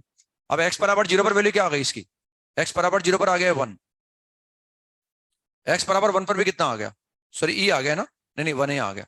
x बराबर 0 पर फ्रैक्शनल पार्ट 0 हो गया, 1 आ गया, x बराबर 1 पे भी कितना हो गया। अब अगर x 0 से 1 के बीच में है, अगर x 0 से 1 के बीच में है, तो ये क्या बन गया, y इक्वल टू ई की पावर x बन गया। तो डायग्राम यहीं से स्टार्ट होगा ना, ये e की पावर x का डायग्राम बना दिया, लेकिन 1 पर यहाँ लगा देंगे होलो सर्कल, और ये वैल्यू कितनी आ रही, e आ रही है वैल्यू, मतलब पीरियोडिक के इस 1 लेंथ में डायग्राम बना लिया।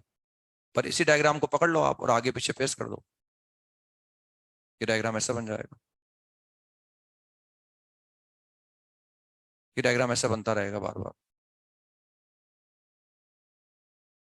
ठीक है ना, ऐसा बनता रहेगा। अब माइनस हाफ कोमा जीरो हमारे पास यहाँ है, this is minus half comma zero, यहाँ से हम नंबर ऑफ टेंजेंट निकालना चाह रहे हैं, कितनी टेंजेंट ड्रॉ कर सकते हैं, तो भाई यहाँ से कोई एक टेंजेंट ड्रॉ कर दो बस आप, जहां भी आपको लगता है। मान लो ये पॉइंट जो है हमारे पास है, ये एच कोमा के है, अब जितने एच और के आएंगे उतनी टेंजेंट ड्रॉ कर सकते हैं बस हम, तो एच और के निकाल के देखने हैं बस अपने को ना। तो ये पहली बात, तो ये एच और के कहाँ लाई कर रहा है, कर्व पे लाई कर रहा है, तो बस रख दो उसमें, तो k is equal to e raise to power fractional part of h, इसको वहां रख दिया हमने। अब इस स्लोप को 2 बार निकाल लेंगे, एक बार निकाल लो y2 minus y one upon x two minus x one, तो कितना आ गया y2 minus y one upon x two minus x one, इस लाइन का स्लोप निकाल लिया। अब कैसे निकालें, इस कर्व को डिफरेंशिएट कर दो और उसमें x की जगह एच रख दो, y की जगह के रख दो। अब बस इसको डिफरेंशिएट करना इंपॉर्टेंट है, हम ये देख रहे हैं कि ये जो फंक्शन है ना, ये कंटिन्यूस ही नहीं है, तो डिफरेंशिएबल नहीं हो सकता है ना, लेकिन फिर भी मुझे डिफरेंशिएट तो करना पड़ेगा भाई, इस सेंटर में डिफरेंशिएबल है ना ये, बट डिफरेंशिएबल यहाँ नहीं है और यहाँ नहीं है, बीच में तो डिफरेंशिएबल है, तो जहां डिफरेंशिएबल है वहां तो डेरिवेटिव निकाल ही सकता हूं। अब हम ध्यान से देखें, जब इसको मैं डिफरेंशिएट करूंगा तो ये e की पावर एफ एक्स है, e की पावर एफ एक्स को जब हम डिफरेंशिएट करते हैं तो e की पावर एफ एक्स तो आता ही आता है, साथ में क्या आएगा, एफ एक्स को मैं और डिफरेंशिएट करूंगा। अब देखो जो फ्रैक्शनल पार्ट ऑफ एक्स है, ये इसको जब डिफरेंशिएट करेंगे तो इसका डेरिवेटिव हमेशा 1 आएगा, क्योंकि फ्रैक्शनल पार्ट ऑफ एक्स या तो ऐसा होगा, या फ्रैक्शनल पार्ट ऑफ एक्स ऐसे होगा, या फ्रैक्शनल पार्ट ऑफ एक्स ऐसे होगा, या फ्रैक्शनल पार्ट ऑफ एक्स ऐसे होगा। अब चाहे इसको डिफरेंशिएट करो, इसको करो, इसको करो, इसको करो, क्या आएगा, 1 आएगा, यानी इसका डेरिवेटिव क्या है, e इंटू ई की power fractional part of x, ये इसका डेरिवेटिव है।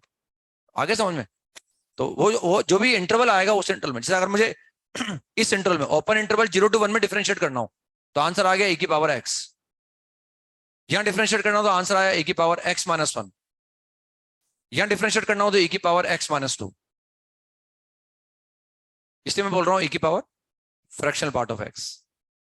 अब यहां निकालना होगा तो इसमें फ्रैक्शनल पार्ट ऑफ x हो जाएगा, यहां निकालना होगा तो x माइनस 1 हो जाएगा, समझ रहे मेरी बात।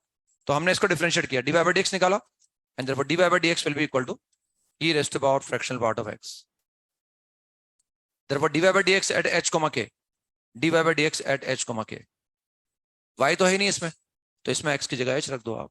तो ये इस टेंजेंट का स्लोप आ गया, इसका स्लोप 2 बार निकाल लिया मैंने, तो this is e raised to power fractional part of h।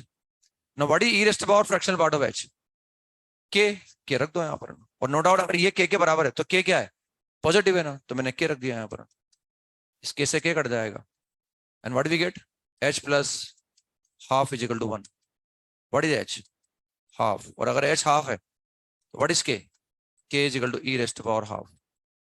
तो एक ही कॉम्बिनेशन आया h और k का बस, तो वहां से हम एक ही टेंजेंट ड्रॉ कर सकते हैं। ये तो सब कैलकुलेशन है, कंसेप्ट बार बार अपन वो एक ही लगाते हैं, कंसेप्ट एक ही लगाते हैं, पॉइंट मान लो, कर्व में रख दो और स्लोप 2 बार निकाल लो। थोड़ा सा डिफरेंशिएट करने में सोचना पड़ा अपने को कि भाई ये इसको डिफरेंशिएट करूंगा तो e की power fractional part of x तो आएगा ही आएगा, जब मैं इसको डिफरेंशिएट करूंगा तो इसका डेरिवेटिव हमेशा क्या आएगा, 1 आएगा, जहां भी ये डिफरेंशिएबल है वहां इसका डेरिवेटिव 1 ही आएगा बस, तो आगे इंटू 1 आ गया, और फटाफट मैंने h को के पर स्लोप निकाल लिया। तो इस लाइन का स्लोप एक बार मैंने ऐसे निकाला डिवाइड बाई dx, एक बार 2 पॉइंट फॉर्म से निकाला। ये हमें पता है कि ये के बराबर है, और अगर ये के बराबर है तो ये तो ऑलवेज पॉजिटिव है, के भी ऑलवेज पॉजिटिव। तो नॉन जीरो नंबर को नॉन जीरो नंबर से काट दो, यहाँ से एच आ गया हाफ, और एच अगर हाफ आ गया तो मुझे के निकालना है, ये हाफ रख दिया मैंने, तो हाफ का फ्रैक्शनल पार्ट क्या हो गया, हाफ हो गया, तो ई की पावर हाफ आ गया ना। तो वो जो पॉइंट ऑफ कॉन्टेक्ट आया वह आया हाफ कोमा ई की पावर हाफ। आप चाहें तो टेंजेंट भी निकाल सकते हैं, वो ऐसे भी पूछ सकते थे, find the equation of tangent drawn from this point two this curve, तो एक ही टेंजेंट आएगी। उन्होंने काउंटिंग पूछी है क्योंकि एच कोमा के एक ही आया, तो एक ही टेंजेंट पॉसिबल है मतलब हमारे पास, ठीक है ना, उससे ज्यादा टेंजेंट नहीं निकाल सकते। इसके बाद कौन सा है, 6 में को डाउट हो, 6 में को डाउट। 6 में एक चीज इंटरेस्टिंग है कि आंसर 2 आएंगे, अनफॉर्चुनेटली जो दूसरा आंसर आएगा वो ऑप्शन में नहीं है। आंसर हालांकि एक ही होगा, लेकिन जब मैं कैलकुलेट करने लगूंगा तो आंसर 2 आएंगे, और अनफॉर्चुनेटली दूसरा आंसर ऑप्शन में नहीं है, क्योंकि हमारे कैलकुलेट करने पर दोनों आएंगे, करेक्ट आंसर में से एक होगा, और जो आंसर नहीं है वो ऑप्शन में नहीं है, वो ए ऑप्शन में होना चाहिए, और करेक्ट आंसर ऑप्शन में होना ही नहीं चाहिए, तो फिर सवाल डेंजरस है। देखो इसमें क्या है, वो करो अलग अलग नहीं है हमारे पास, ब्रांच एक ही है, उसमें अगर एक्स 0 के बराबर 0 से बड़ा है तो डायग्राम बनाना है मुझे x² + 8 का।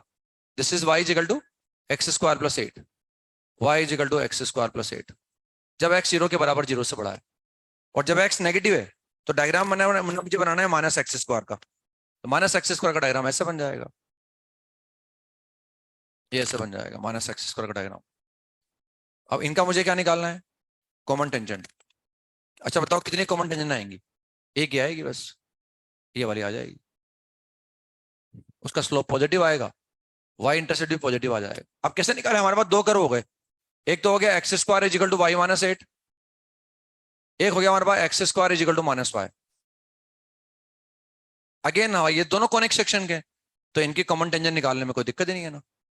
अब या तो ऐसा करें अपन लाइन y = mx + c मान लें, ये हम जानते हैं ये स्टैंडर्ड है, इसका टेंजेंट लिख सकता हूं मैं, और इसका लिखने के बाद उस लाइन को उसका टेंजेंट बना दूंगा, फॉर्मूला जानता हूं मैं ना। और अगर फॉर्मूला याद नहीं होगा तो ये दोनों डिग्री टू के हैं, तो हम मान लेंगे लाइन y = mx + c इनकी कॉमन टेंजेंट है, वो इसकी भी टेंजेंट है d = 0, वो इसकी भी टेंजेंट है d = 0, तो m और c में 2 इक्वेशन बन जाएंगी, और वहां से मैं m और c निकाल लूंगा। लेकिन क्योंकि ये स्टैंडर्ड फॉर्म में, इसे डायरेक्ट टेंजेंट लिख सकता हूं मैं इसका ना, क्या होता है इसका, मैं टेंजेंट पैरामेट्रिक में भी लिख सकता हूँ, और चाहूं तो मैं स्लोप फॉर्म में भी लिख सकता हूँ। पैरामेट्रिक में क्या होता है, बहुत बड़ा सवाल पूछ लिया सर आपने सवाल कम पूछा करो आप, बताते रहा करो बस, आपकी जिम्मेदारी बताने की है, पूछने की नहीं है फॉर्मूला वॉर्मूला मत पूछा करो आप। तो इसका पैरामेट्रिक में क्या होता है, उसका होता है ty = x + at², तो इसका क्या होगा xt + xt = y + at²। उसके लिए स्लोप फॉर्म में क्या होता है, y² = 4x के लिए y = mx + a/m, इसके लिए होगा y = mx - का am², तो ये x² = 4ay की फॉर्म में है ना, तो ये आ गया y = mx - am²। What is a, since 4a = -1, इसलिए a = आ गया -1/4, ये आ गया y = mx + m²/4, ये ऐसा आ गया।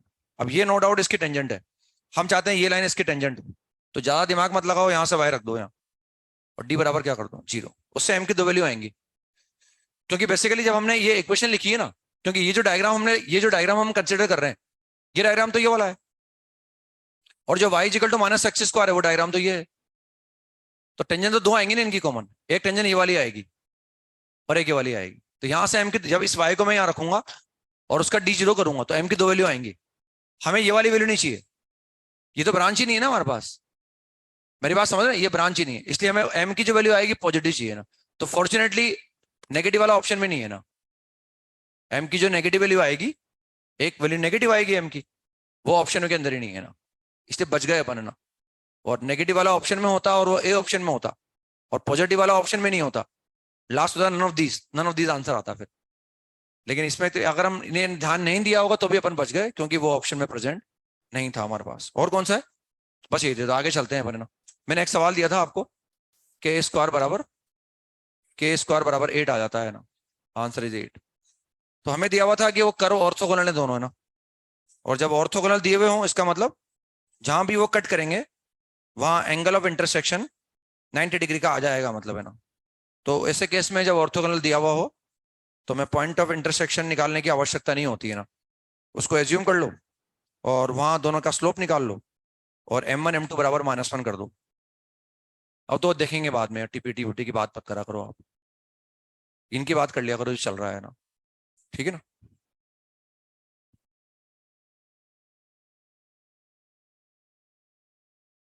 जहां बात करनी होती है वहां बात भी कर लेते हैं, है ना, और जहां बात नहीं करनी वहां बेकार है बात करना, फिर क्या है। तो दो कर्व में दे रखे हैं 2x बराबर वाई स्क्वायर, एक दे रखा वाई स्क्वायर बराबर 2x है। शीट के सवाल तो करके लाते नहीं है बच्चे। अभी दो फॉर्मूले पूछो तो दो फॉर्मूले नजारा निकलेंगे ना, पढ़ाना लिखाना बर्बाद कर दोगे आप अभी, इसलिए मैं पूछता भी नहीं हूँ। आपकी इच्छा हो तो याद करो, आपकी इच्छा नहीं तो मत करो याद, है ना। हम तो हमारा काम ईमानदारी से कर रहे हैं आपके सामने। अब वो आपका काम आप ईमानदारी से नहीं करोगे तो हम थोड़ी ब्लेम करेंगे उसके लिए, हम थोड़ी उसके लिए कोई हमारे लिए ब्लेम थोड़ी होगा वो ना। ये कोई जिम्मेदारी में थोड़ी आता है कि आपसे फॉर्मूले भी पूछेंगे खड़े खड़े कर करके। फिर बदतमीजी करते हो आप, चक्कर ही है ना, तमीज भी तो नहीं है ना आप लोगों के अंदर, फिर बदतमीजी भी करते हो आप। फॉर्मूला याद नहीं निकलेगा तो ना, फॉर्मूला याद निकलेगा टीचर पनिशमेंट भी दे सकता है ना, फिर पनिशमेंट देते ही फिर बदतमीजी करते हैं आप लोग। बदतमीजी तो ज्यादा ही है आप लोग, बदतमीजी भी करते हैं, ऐसा सुनते हैं हम, बदतमीजी करते हैं क्लास में बच्चे ना, कुछ पूछो डांटो तो बदतमीजी करने लग जाते हैं। तो क्या आपकी बदतमीजी सहन करने के लिए थोड़ी है यहाँ टीचर, वो तो अपना काम करके जा रहा है ईमानदारी से ना। और आपको नहीं पढ़ना तो मत पढ़ो आप, हम क्या करें उसमें ना। हम तो रोज आपके सामने यहाँ पढ़ा रहे हैं, रोज मेहनत से पढ़ा रहे हैं आके, यही हम कर सकते हैं जो हम कर रहे हैं। फॉर्मूला थोड़ी याद करवा सकते हैं आपसे कि फॉर्मूला याद करो, वो तो आपकी इच्छा है, आप याद करो या मत करो। तो यहाँ आ गया मैं ना, और हम तो अभी भी इतना पढ़ा रहे हैं ना। मैं कह रहा हूँ ना, आप इस तरह की कोचिंग को तरसोगे अब लाइफ लॉन्ग यहाँ से निकलने के बाद, मतलब हमें जीवन में कभी नहीं भूलोगे आप। लिख लो आप कॉपी के अंदर, भले चाहने की कोशिश करना कि भूलने की, तभी नहीं भूल पाओगे आप हमें। हमारी ये टीचिंग कभी नहीं भूल पाओगे आप जीवन के अंदर। इस तरह से अब आपको यहाँ से निकलने के बाद जीवन में कोई नहीं पढ़ाएगा इस तरह से आप, और कोई इतना आपके लिए परेशान नहीं होगा, और कोई इतना पेन नहीं लेगा आपको पढ़ाने के लिए,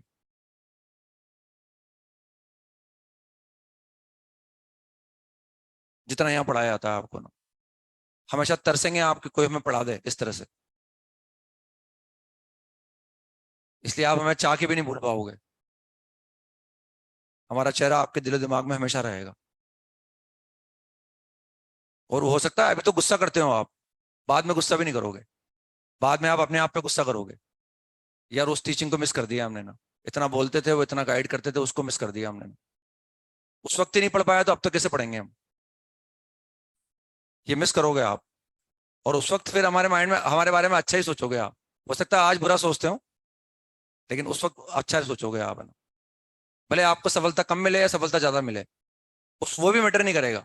ऐसा नहीं कि जो बच्चा सफल होगा वो याद रखेगा, जो सफल नहीं होगा वो भी याद रखेगा, और उसके भी दिमाग में अच्छी मेमोरी रहेगी हमारे लिए। वो सफल नहीं होने के बाद भी हमारे बारे में बुरा नहीं बोलेगा, वो अच्छा ही बोलेगा, क्योंकि उसको रियलाइज हो जाएगा ना, उसको वास्तविकता रियलाइज हो जाएगी, हाँ यार वाकई में सही कहते थे सब। वो ये कहते थे यार क्लास नोट्स ही पढ़ लो आप, कोई बात नहीं, क्लास का सवाल ही कर लो आप, इतना भी कर लो तो भी काम चल जाएगा, वो इतना कहा करते थे हमसे ना। तो हमारी बातें आपके कान में गूंजेगी हमेशा। तो ये दो कर्व आ गए हमारे पास, और हमें दे रखा है दोनों ऑर्थोगोनल है। तो हमें निकालना है के की वैल्यू, तो आंसर आ जाता है के स्क्वायर बराबर 8। तो क्या करें, इनका पॉइंट ऑफ इंटरसेक्शन मान लो आप, क्योंकि ऑर्थोगोनल दिया हुआ है, तो हमने मान लिया ये इनका पॉइंट ऑफ इंटरसेक्शन। वैसे मैं समझा गया था आपको, और जिसने फॉलो किया होगा उसका आंसर आ गया होगा। अब ये पॉइंट ऑफ इंटरसेक्शन है, अब अगर ये ऑर्थोगोनल है तो इस पॉइंट ऑफ इंटरसेक्शन पर टेंजेंट के स्लोप का जो प्रोडक्ट है वो क्या होगा, -1 के बराबर होगा। बस मुझे टेंजेंट का स्लोप नहीं, अब ये ऐसे एज्यूम कर लेने से ये इंश्योर नहीं हुआ कि ये इनका पॉइंट ऑफ इंटरसेक्शन है, तो उसको मैं रखूंगा वहां पर।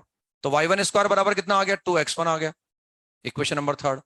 ये आ गया 2x1 इंटू y1 बराबर कितना आ गया, k आ गया। अब मुझे क्या निकालना है, k निकालना है।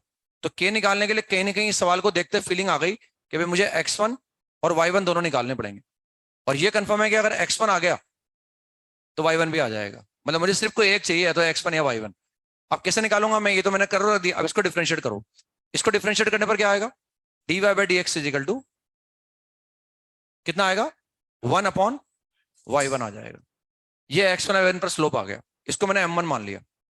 अब इसको डिफरेंशिएट कर दो, इसको डिफरेंशिएट करने पर क्या आएगा, 2x will remain as such dy by d x plus y, और के का डेरिवेटिव कितना आ गया, 0 आ गया। Therefore dy by dx is equal to minus का y by x। Therefore m2 बराबर माइनस का y1 अपॉन x1। सही लिखा है मैंने? मतलब इनको मल्टीप्लाई कर दो। Since that curves are orthogonal therefore tangents will be perpendicular. m1 m2 बराबर -1 और जैसे मैं m1 m2 निकालूंगा what we get -1 upon x1। Therefore x1 is equal to 1। सही लिखा है ना? और x1 के 1 आने से y1 की दो वैल्यू आएंगी +√2 और -√2। उनको इंटीजर टाइप का बनाना होगा सवाल, इसलिए के स्क्वायर पूछा उन्होंने। वरना फिर यहाँ x1 की जगह में 1 रखता तो y1 √2 भी आता और y1 -√2 भी आता। लेकिन हमें चाहिए के स्क्वायर, और के स्क्वायर कैसे निकालूंगा मैं? K square will be equal to 4 into x1 square into y1 square. तो 4 तो 4 है, व्हाट इज x1 स्क्वायर? 1। और इस x1 बराबर 1 के कोरस्पॉन्डिंग y1 स्क्वायर की वैल्यू कितनी आ गई? 2 आ गई ना, तो ये 2 आ गया। तो आंसर इज के स्क्वायर बराबर 8। वरना के की वैल्यू 2 आती, एक 2√2 और एक -2√2। तो ये जब ऑर्थोगोनल दिया हुआ हो तो सिंपल मान लो कि पॉइंट ऑफ इंटरसेक्शन है, उसको दोनों में रख दो और m1 m2 बराबर -1 करने से हमारा काम चल जाता है ना। लिखें एक और, लिखें एक सवाल next.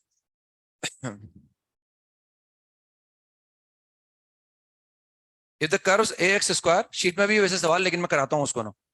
If the curves ax square plus by square is equal to 1 and ax square plus by square is equal to 1 are orthogonal to each other, then prove that ab into a minus b is equal to ab into a minus b।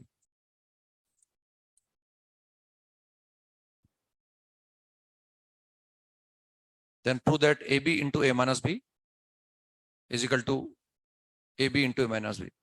दिन भर में आधा घंटा ऐसा रखा करो जब आप पुराने फॉर्मूले याद करो। ये फॉर्मूलों की माया चल रही है ना, कॉनिक सेक्शन के फॉर्मूले बहुत सारे हैं, बहुत सारी प्रॉपर्टी लिखवा रखी है, बहुत सारी मेहनत करवा रखी है आप लोगों ने हमसे, और वो मेहनत बेकार जाती है ना। दिन में आधा घंटा 1 घंटा ऐसा जरूर होना चाहिए।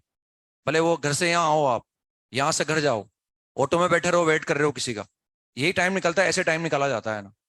ऑटो में किसी का इंतजार कर रहे हैं, बच्चा आ रहा है, फॉर्मूला याद करते रहो अपने ना। घर से यहाँ आ रहे हो, साइकिल पर आ रहे हो, चाहे पैदल आ रहे हो, फॉर्मूले बोलते हुए आओ, वरना अलग से टाइम नहीं मिलेगा।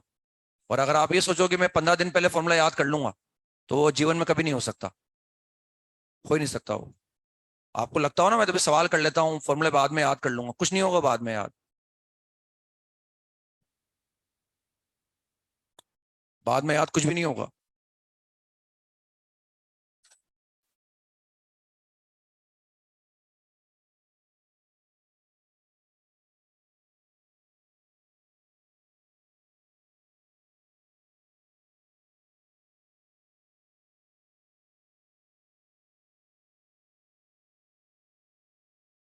तो ये दोनों ऑर्थोगोनल है, हमें प्रूव करना है।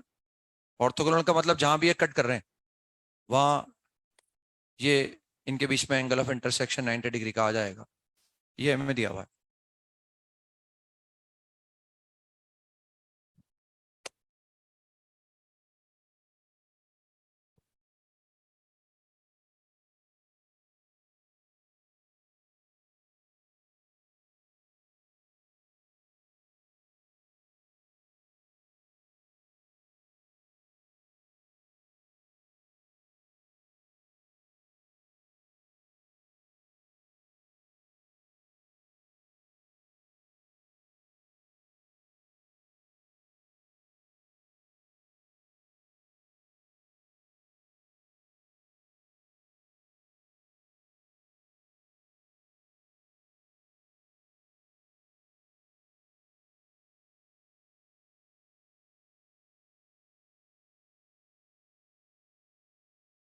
बस पॉइंट मानना है मुझे, उसको दोनों में रखना है और m1 m2 -1 करना है।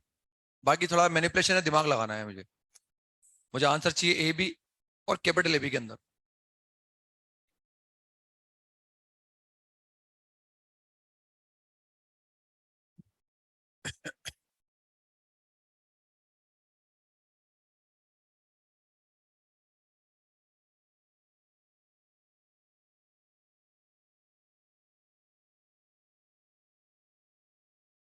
हमें x1 y1 जो हम इंट्रोड्यूस करेंगे वो हटाना होगा हमें ना। x1 y1 को हमें हटाना होगा। अब या तो उनकी वैल्यू निकालें उससे हटे, या फिर कुछ और करना पड़ेगा अपने को।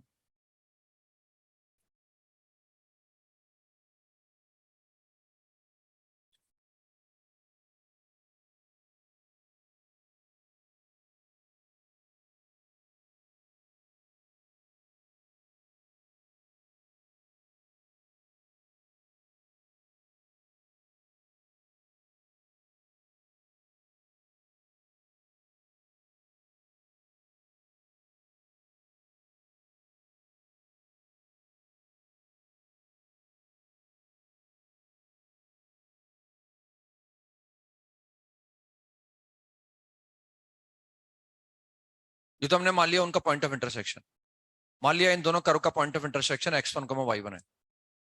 अब ऐसे एज्यूम करने से इंश्योर नहीं हुआ, दोनों में रख दिया हमने, तो ये x1 y1 को एलिमिनेट करने के काम आएगी कहीं ना कहीं हमारे ना। अब उनको कैसे एलिमिनेट करना है ये पता नहीं है अभी अपने को ना, इससे अभी डिस्टर्ब नहीं कर रहे हैं इनको।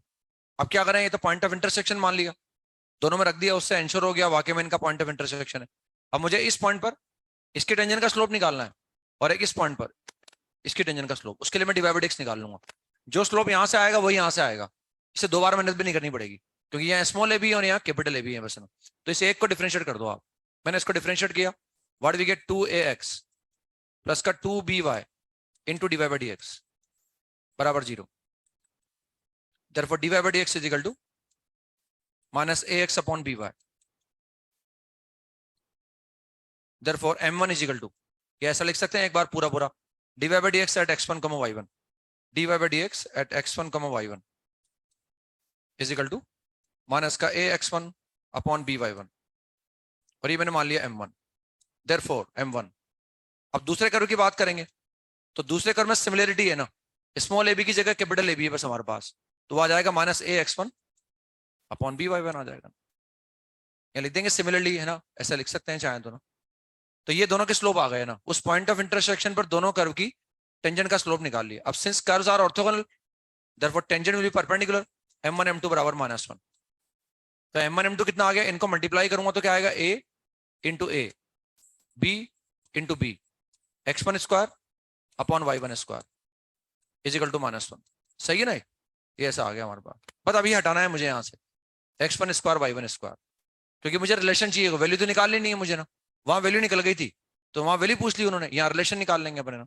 तो हमें ये एलिमिनेट करना है। अब ये एलिमिनेट करने के लिए जो भी हमें नजर आ रहे हैं ये यहाँ नजर आ रहे हैं, बस यहाँ से मुझे किसी तरह से x1 square upon y1 square निकालना है। तो कैसे करें, ये भी 1 के बराबर है वो भी 1 के बराबर, दोनों को क्या करो, इक्वेट कर दो ना। दोनों को इक्वेट कर दिया मैंने, है मेरे पास समझ में आ गई ना। दोनों को इक्वेट, दोनों को माइनस भी कर सकते हैं चाहे तो, ताकि x1 स्क्वायर कॉमन आ जाएगा, y1 स्क्वायर कॉमन आ जाएगा, फिर x1 square upon y1 square निकालेंगे। तो since from first and second ax1 square plus by1 square is equal to ax1 square plus by1 square, x1 square को एक तरफ कर लो आप, तो a minus A into x1 square, y1 square को एक तरफ कर लो, b minus B into y1 square, and therefore x1 square upon y1 square will be equal to b minus B upon a minus A. पर इसको रख देंगे अपने यहाँ ना, तो हट जाएगा वो, ठीक है ना, यहाँ लाके रख देंगे बस, और क्या। अब तो मैनिपुलेट करना, therefore a into a, therefore a into a upon b into b into कितना आ रहा है वो, that is equal to b minus B upon a minus a is equal to -1। अब देख लो उनको कैसे चाहिए ना, अब उनको देख लो आप किस तरह से चाहिए, मैनिपुलेट कर देंगे अपन। क्या चाहिए हमें, a इंटू बी चाहिए, स्मॉल ए भी एक साथ चाहिए ना, तो ला सकते हैं अपन, इसको देख लो आप कैसा आएगा ना, a into A B minus b, इसको लिख दो आप b इंटू बी और a माइनस ए कर लो उसको ना। तो स्मॉल ए भी एक साथ चाहिए कैपिटल, भाई इंटरचेंज वगैरह कर लो मेरे हिसाब से, जैसे इसमें स्मॉल ए भी एक साथ आ जाएगा और इसमें स्मॉल ए भी एक साथ आएगा, है ना। तो मुझे चाहिए a माइनस बी, तो उसको उधर ले जाओ आप चाहो तो, यानी ये कितना समझ रहे हैं। तो इसमें जो है इसको लिख सकता हूं मैं a into A B minus A B into A, और कैपिटल ए भी एक साथ चाहिए, तो A B into B minus का ए बी इंटू बी, तो हमें ए बी के साथ a माइनस बी चाहिए, तो इसको उधर ले जाओ आप और इसको उधर ले जाओ, बस आ जाएगा वो ना, है ना। अब तो एक बार ए बी कॉमन आ जाएगा, स्मॉल ए बी, एक बार कैपिटल ए बी कॉमन आ जाएगा, हो जाएगा ना। तो ये तरीका जब ऑर्थोगोनल दिया हुआ हो तो फिर मान लो आप पॉइंट ऑफ इंटरसेक्शन रख दो, m1 m2 बराबर -1 कर दो, ठीक है ना। नेक्स्ट हम आते हैं, नेक्स्ट कंसेप्ट पर हम आते हैं, the shortest distance between two non intersecting curves. तो shortest distance shortest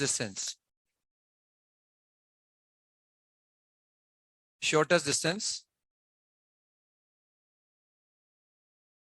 between two non-intersecting curves, क्योंकि ऑब्वियस सी बात है अगर कर्व इंटरसेक्टिंग होंगे तो उनके बीच में जो शॉर्टेस्ट डिस्टेंस आएगी वो 0 आ जाएगी ना।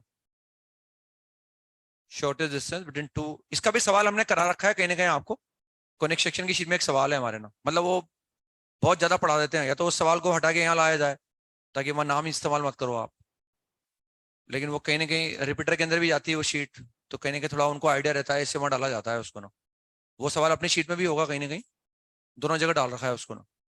तो shortest distance between two non intersecting curve, हम लाइन की बात तो कर चुके हैं ना। बेसिकली हमें जानते हैं चाहे एक पॉइंट हो, ये एक पॉइंट है और एक लाइन है, अगर मुझे इस पॉइंट की लाइन से शॉर्टेस्ट डिस्टेंस निकालनी है तो that will lie along a line passing through the given point and perpendicular to the given line. यानी अगर मुझे इस पी पॉइंट की लाइन से निकालनी है शॉर्टेस्ट डिस्टेंस, तो ये परपेंडिकुलर डिस्टेंस ही शॉर्टेस्ट डिस्टेंस होता है ना।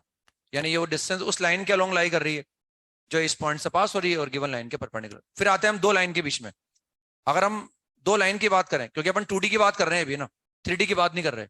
अगर 2D में अगर मैं दो लाइन बनाऊंगा, यानी अगर इस प्लेन के अंदर मैं दो लाइन बनाऊं तो या तो वो पैरेलल होंगी या वो इंटरसेक्टिंग होंगी।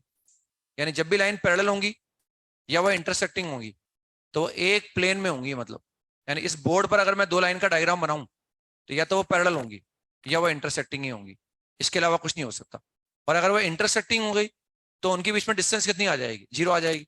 और मैं इन दो पैरेलल लाइन के बीच में डिस्टेंस निकालना जानता हूँ, C1 - C2 अपन √a² + b²। बस उसके लिए ध्यान रखना पड़ता है कि दोनों लाइन में x और y के कोफिशिएंट सेम कर दो आप, अगर सेम नहीं हो तो सेम कर दो आप।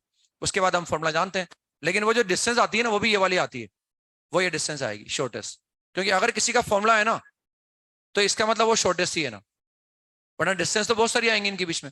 तो ये जो डिस्टेंस है ये इन दो पैरेलल लाइन के बीच में भी शॉर्टेस्ट डिस्टेंस उस लाइन के अलोंग आ रही है जो इन दोनों के क्या है, परपेंडिकुलर है। इस पॉइंट की लाइन से शॉर्टेस्ट डिस्टेंस भी उस लाइन के अलोंग आ रही है जो यहां से पास हो रही है और गिवन लाइन के परपेंडिकुलर। तो ये वो शॉर्टेस्ट डिस्टेंस, इसी का फॉर्मूला है हमारे पास C1 - C2 √a² + b²। अब ये दो लाइन की बात हो गई, एक पॉइंट और लाइन की बात हो गई, हालांकि हम दो कर्व की बात कर रहे हैं। तो अगर हम दो कर्व की बात करेंगे तो यहां लिख लो आप, the shortest distance between two non intersecting curves, the shortest distance between two non-intersecting curves always lies along their common normal. The shortest distance between two non-intersecting curves always lies along their common normal. Common normal always lies along their common normal. जब curve आता है ना तो normal word use करते हैं, जिससे मैंने यहां बोल रहा हूं मैं ना, यहां तो लाइन है, तो दो लाइन के बीच में शॉर्टेस्ट डिस्टेंस क्या आ रही है, उस लाइन के अलोंग आ रही है जो दोनों के परपेंडिकुलर। लाइन के केस में इसको हम नॉर्मल वर्ड यूज नहीं करते, यहाँ परपेंडिकुलर ही बोला जाता है ना, कि उस लाइन के अलोंग आ रही है दोनों के परपेंडिकुलर। जब 3D में वेक्टर पढ़ेंगे ना अपन तभी ये कंसेप्ट लगेगा कि अभी हमारे पास लाइन एक प्लेन में, अब लाइन फिर यूं हो जाएंगी, एक लाइन यूं जा रही होगी और एक लाइन यूं जा रही होगी, इनके बीच में भी शॉर्टेस्ट डिस्टेंस उस लाइन के अलोंग ही लाई करेगी जो इन दोनों के क्या होगी, परपेंडिकुलर होगी। एक ऐसी लाइन ढूंढनी पड़ेगी हमें जो इसके परपेंडिकुलर है और वो इसके परपेंडिकुलर है। और अगर ये नॉन इंटरसेक्टिंग है तो इनके बीच में भी शॉर्टेस्ट डिस्टेंस एग्जिस्ट करेगी और वो उसी लाइन के अलोंग एग्जिस्ट करेगी जो इन दोनों के क्या होगी, परपेंडिकुलर। तो वहां भी ये कंसेप्ट लगेगा हमेशा। तो चाहे दो लाइन हो, एक पॉइंट लाइन हो, दो कर्व हो, दो नॉन कोप्लेनर लाइन हमारे पास हो, शॉर्टेस्ट डिस्टेंस हमेशा उस लाइन के अलोंग लाई करती है जो दोनों के परपेंडिकुलर है। कर्व के केस में अपन परपेंडिकुलर वर्ड यूज नहीं करते हैं ना। अब कर्व में बस दिक्कत ये आ सकती है हमें कि जिससे मैंने मान लो एक कर्व ये बना दिया है ना, एक कर्व मैंने ये बना दिया, एक कर्व मैंने ऐसा बना लिया इस तरह से, ये दो कर्व बना लिए मैंने, इनके पीछे मुझे शॉर्टेस्ट डिस्टेंस निकालनी है। तो हम कॉमन नॉर्मल की बात कर रहे हैं ना। नॉर्मल हम जानते हैं एक लाइन होती है ना, कॉमन नॉर्मल क्या मतलब, एक सेम लाइन उन दोनों कर्व के लिए क्या होगी, नॉर्मल हो जाएगी ना। जैसे हम देख रहे हैं ये इसका पॉइंट ऑफ कांटेक्ट है, ये इसका पॉइंट ऑफ कांटेक्ट है, और दोनों लाइन पैरेलल, दोनों टेंजेंट पैरेलल, ये कॉमन नॉर्मल हो गया हमारे पास, ये कॉमन नॉर्मल है। और यही डिस्टेंस शॉर्टेस्ट है बेसिकली, ये this is the shortest distance between these two curve. ये इनके बीच में शॉर्टेज डिस्टेंस है। लेकिन समस्या ये आ सकती है कि कॉमन नॉर्मल एक से अधिक आ सकते हैं, और जब कॉमन नॉर्मल एक से अधिक आ गए तो थोड़ा सा एक्स्ट्रा एफर्ट हमें और करना पड़ेगा। जैसे यहाँ एक ही लाइन है जो इसके लिए भी नॉर्मल, ये बेसिकली हम डिस्टेंस कैसे निकालेंगे, ये इस नॉर्मल का फुट है भाई, ये वो पॉइंट है जहां हमने नॉर्मल ड्रॉ कर रखा है, ये वो पॉइंट है जहां हमने नॉर्मल ड्रॉ, इस नॉर्मल का फुट, इस नॉर्मल के लिए इस कर का फुट क्या है, ये वाला पॉइंट है, और इसके लिए ये वाला फुट हमारे पास है ना, तो इन फुट के बीच में डिस्टेंस निकाल लेंगे। समझते हैं ना, फुट ऑफ द नॉर्मल का मतलब कर पर वो पॉइंट जहां हम नॉर्मल ड्रॉ कर रहे हैं, तो बस इनके बीच में नॉर्मल कॉमन आया, उस कॉमन नॉर्मल के फुट निकाल लिए, उनके बीच में डिस्टेंस जो आएगी मिनिमम आ जाएगी ना। लेकिन अगर कॉमन नॉर्मल एक से अधिक आ गए, जैसे फॉर एग्जाम्पल मान लो मैंने डायग्राम ऐसा बना लिया, डायग्राम ऐसा बना लिया मान लो, है ना, और ऐसा बनाने के बाद मतलब ऐसे समझ रहे हैं बस बात को अपन, मैं जो बोलना चाह रहा हूँ उसको थोड़ा जस्टिफाई करके बता रहा हूँ आपको, कि कॉमन नॉर्मल अगर एक से अधिक आ गए तो थोड़ी सी समस्या बढ़ सकती है बस हमारे पास।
ये दो कर्व मैंने ऐसे बना दी, अब इनके बीच में तीन कॉमन नॉर्मल है,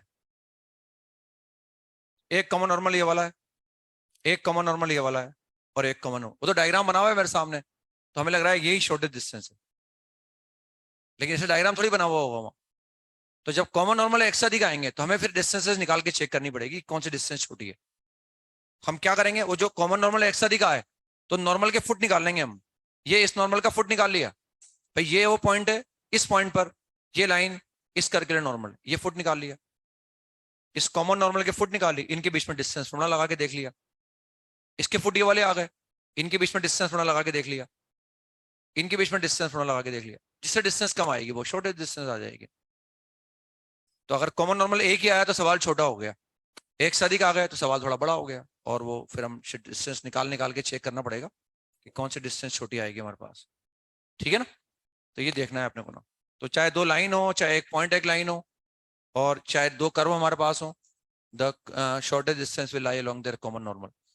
अब कॉमन नॉर्मल कैसे निकालेंगे अपन, जैसे कॉमन टेंजेंट निकालते हैं ना, हम कॉमन नॉर्मल का एक सवाल भी कर चुके, अभी एक सवाल कर चुके हैं हमारे एक्सरसाइज इनके पार्ट 1 में मेरे साथ देखो आप, उसमें एक सर्कल था, तो एक कर्व का नॉर्मल लिखा, और उसको सर्कल का नॉर्मल बनाने के लिए क्या करा, सर्कल के सेंटर, तो किसी भी लाइन को ज्यादातर केसेस में एक कर्व सर्कल आ जाता है हमारे पास, अगर एक कर्व सर्कल आ गया तो फिर कॉमन नॉर्मल निकालने की कोई दिक्कत नहीं है, सर्कल के अलावा जो कर्व है उसका नॉर्मल लिख दो बस आप, और उस नॉर्मल को सर्कल का नॉर्मल बनाने के लिए सर्कल के सेंटर से पास करा दो बस, तो वो लाइन कॉमन नॉर्मल बन जाएगी ना। अब हम देखते हैं ना कैसे कैसे निकाल सकते हैं, देखिए आप सवाल करते हैं, फाइंड द पॉइंट या points on the parabola, find the point,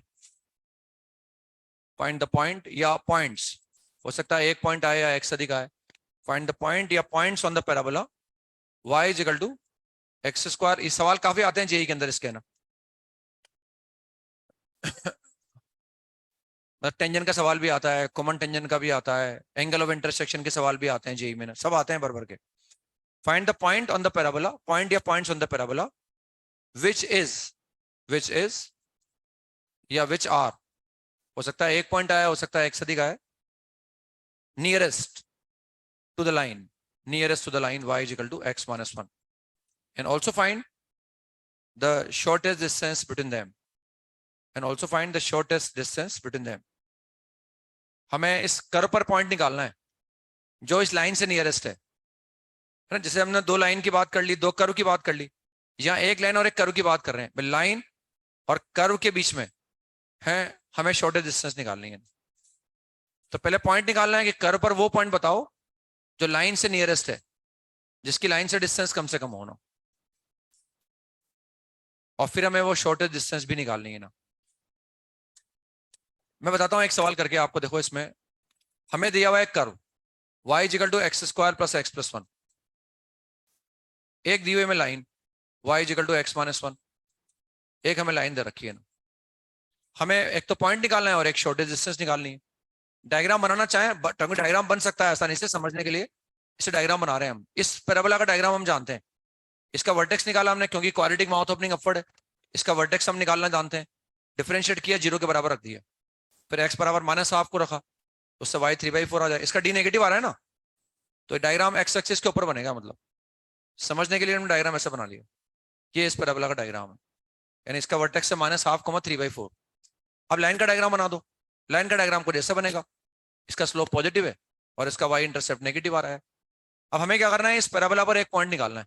मतलब हमें पॉइंट चाहिए, पता नहीं वो यहाँ है कि यहाँ है, पता नहीं कहाँ है, और वो पॉइंट हमें ऐसा चाहिए कि उस पॉइंट की वो पॉइंट लाइन से नजदीक हो। मतलब तो बेसिकली क्या करेंगे, हम एक लाइन ड्रॉ करेंगे, वो जो शॉर्टेस्ट डिस्टेंस आएगी वो हमेशा कॉमन नॉर्मल के अलोंग आती है ना। लेकिन कॉमन नॉर्मल बोलना तब ज्यादा मीनिंगफुल होता है जब दोनों कर्व हमारे पास हो।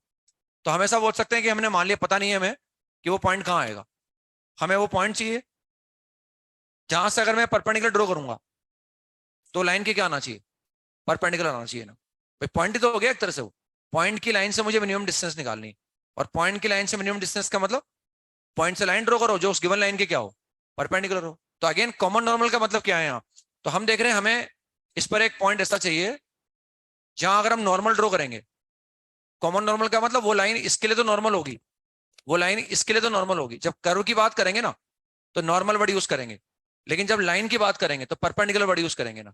यानी एक ऐसी लाइन जो इस कर्व के किसी पॉइंट पर नॉर्मल है, लेकिन वो लाइन इस लाइन के क्या है, परपेंडिकुलर, हमें ऐसा पॉइंट चाहिए ना। तो अगर मैं इस कर्व के लाई करने वाले किसी पॉइंट पर नॉर्मल ड्रॉ करूं, और अगर वो नॉर्मल इस लाइन के परपेंडिकुलर है, तो उस पॉइंट पर टेंजेंट क्या होगी भाई। अगर नॉर्मल इस लाइन के परपेंडिकुलर है, भाई इस टेंजेंट पैरेलल हो जाएगी, क्योंकि टेंजेंट का स्लोप निकालना आसान है हमारे लिए। हालांकि नॉर्मल भी हम निकालना जानते हैं, dy/dx निकाल लो, फटाफट क्या आएगा, स्लोप ऑफ टेंजेंट। तो लिख भले ही अपन कॉमन नॉर्मल रहे ना, लेकिन हम कहने के टेंजेंट की बात करेंगे। तो मैंने एक लाइन ड्रॉ कर दी है जो इस गिवन लाइन के परपेंडिकुलर, अब ये लाइन इसके परपेंडिकुलर हो गई। अब हम चाहते हैं ये पॉइंट ऐसा हो जाए, यानी ये जो पॉइंट है, ये लाइन इस कर्व के इस पॉइंट पर क्या हो, नॉर्मल हो। और अगर ये लाइन नॉर्मल है तो यहां ड्रॉ की गई टेंजेंट इस गिवन लाइन के पैरेलल आएगी। नहीं आ रहा समझ में, तो कंसेप्ट अपन नहीं लगा रहे, हमें पॉइंट निकालना है। अब सिंपल सवाल ये हो गया, मतलब इसको समझना है अपने को। सवाल ऐसे बार बार आएंगे, अलग अलग तरह से सवाल पूछ सकते हैं। कंसेप्ट कॉमन नॉर्मल का लगा रहे हैं, मतलब ये लाइन कॉमन नॉर्मल हो गई अब, मतलब ये लाइन इसके तो परपेंडिकुलर हो गई, और ये लाइन इस पॉइंट पर क्या हो गई, नॉर्मल हो गई। हमें ये वाला पॉइंट निकालना है। अब अगर वो एक से अधिक आ जाएंगे, मान लो ऐसी एक से अधिक लाइन पॉसिबल होगी, फिर हमें डिस्टेंस निकाल निकाल के देखनी पड़ेगी। और अगर एक ही पॉइंट आया तो फिर तो कोई दिक्कत ही नहीं है ना। अब इस पॉइंट को निकालने के लिए क्या करें, इसको मान लो ये पी एच को मके। अब कितनी जानकारियां चाहिए, दो जानकारियां चाहिए हमें। एक तो वो कर्व पे लाई कर रहा है साफ साफ, तो कितना हो गया, k is equal to h square plus h plus one हो गया। क्या आ गया, इक्वेशन नंबर थर्ड। बस मुझे एक इक्वेशन और चाहिए ना। तो हम जानते हैं भाई क्या करें, ये लाइन इसके क्या है, परपेंडिकुलर है, ये क्या है, नॉर्मल है। तो नॉर्मल अगर इसके परपेंडिकुलर है तो ये टेंजेंट इसके क्या होगी। तो मुझे कुछ नहीं करना, इस कर्व के इस पॉइंट पर स्लोप ऑफ टेंजेंट निकालना है, उसको लाइन के स्लोप के बराबर कर दो बस। और नॉर्मल निकालने के लिए एक स्टेप और फॉलो करनी पड़ेगी ना अपने को, उसका नेगेटिव रेसिप्रोकल भी करना पड़ेगा। भाई मुझे इस लाइन इस नॉर्मल को इसके परपेंडिकुलर करने के लिए नॉर्मल का स्लोप निकालना पड़ेगा, उसके लिए भी मुझे क्या करना पड़ेगा, dy/dx तो निकालना ही पड़ेगा ना। तो नॉर्मल की जगह अपन ने क्या बोला, भाई नॉर्मल इसके परपेंडिकुलर है तो टेंजेंट इसके क्या हो गई, पैरेलल हो गई। तो वहां बस टेंजेंट का स्लोप निकाल लो, लाइन के स्लोप के बराबर कर दो। तो टेंजेंट का स्लोप निकालने के लिए हमें डिफरेंशिएट करना पड़ेगा। तो since dy/dx is equal to 2x + 1, therefore dy/dx at h, k, कि हमने उस h, k पर स्लोप ऑफ टेंजेंट निकाल लिया ना। और कितना आ गया, 2h + 1 आ गया। इसको किसके बराबर करें, लाइन के स्लोप के बराबर कर दें बस, है ना। आ गया समझ में। तो टेंजेंट को लाइन का नॉर्मल को उसके परपेंडिकुलर करने की जगह हमने उस पॉइंट पर ड्रॉ की गई टेंजेंट को लाइन के पैरेलल कर दिया, तो यहाँ से एच कितना आ गया, 0 आ गया, और इससे के कितना आ गया, 1 आ गया। तो कितने पॉइंट आए, बच गए अपन है ना, हमारी मेहनत कम हो गई इसका मतलब।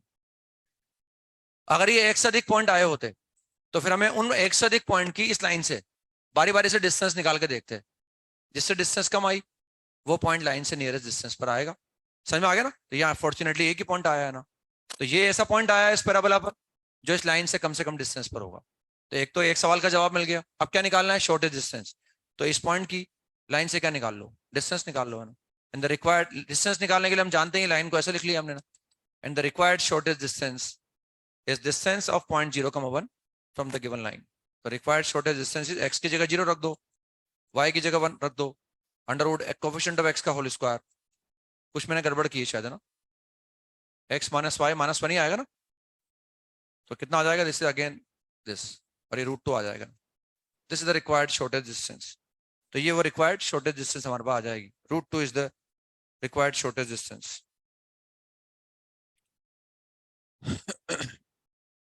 पॉइंट क्या है हमारे पास, 0,1। एक्स की जगह 0 रखा मैंने, वाई की जगह मैंने 1 रखा, तो माइनस तो आया ना ऊपर, और नीचे √2 आया, सही लिखा है ना मैंने। नेक्स्ट सवाल लिखते हैं मैंने, लिखे आप, find the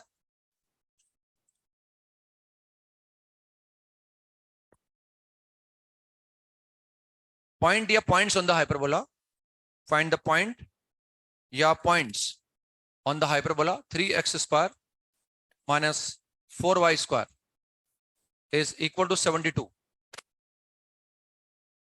Find the point या points on the hyperbola which is या oblique r nearest to the line 3x plus 2y और plus 1 बराबर 0. Find the point on this hyperbola which is या which are nearest to this line. यानी हमें इस hyperbola पर वो point निकालने हैं जो लाइन से नियरेस्ट डिस्टेंस। अभी ये सवाल 2023 के अंदर ही आया, सेम सवाल ही, ये क्लास में कराते थे सेम, थोड़ा डेटा चेंज कर रखा था बस उन्होंने यहाँ, भैया यहाँ शायद पता नहीं 4 था या पता नहीं कितना 3 था या 8 था। सेम सवाल अभी आया 2023 के अंदर। तो हमें इस पर पॉइंट निकालने हैं जो इससे नियरेस्ट डिस्टेंस पर है, इससे कम से। तो सेम कंसेप्ट है ना। अब इसमें क्या है, ये एडवांटेज हम ले सकते हैं क्योंकि ये जो हाइपरबोला है, हमें बेसिकली करना क्या है, इस पर जो पॉइंट हमें निकालना है उस पर ड्रॉ किया गया नॉर्मल लाइन के क्या होगा, परपेंडिकुलर होगा, या उस पर ड्रॉ की गई टेंजेंट क्या होगी।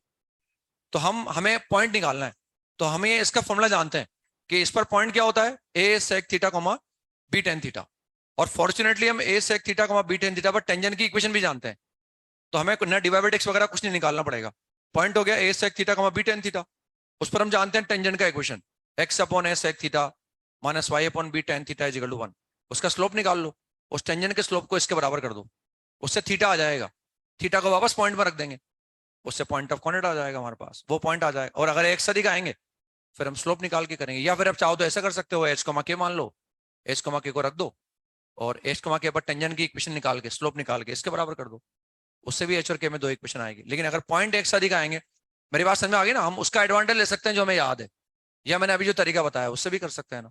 और एक से अधिक पॉइंट आएंगे तो हमें लाइन से डिस्टेंस निकालनी पड़ेगी, पॉइंट निकाल के लाना है आपको घर से, है ना। कल कंटिन्यू करेंगे हम। तो इसमें हमें लिखो, आप सवाल लिखो जो करके लाने हैं आपको। एक्सरसाइज 1 का पार्ट 1 के अंदर एक्सरसाइज 1 पार्ट 1 एओडी की शीट, एक्सरसाइज 1 का पार्ट 1 वो तो पूरी हो ही गई अपने ना, एलसीडी की शीट मेरे हिसाब से एक्सरसाइज 3 वगैरह सब कर लिया अपने। तो इसमें हमें करना है बी एक ये C1 करना है ना, मेरे हिसाब से कर पाएंगे आप, है ना, नहीं तो मैं बताऊंगा इसे करके ना। पार्ट 2 में आ गए हम, पार्ट 2 के अंदर एक्सरसाइज 1 का पार्ट 2 क्वेश्चन नंबर हमें ये B6 करना है और B7 करना है, B6 एंड B7। एक्सरसाइज 1 का पार्ट 3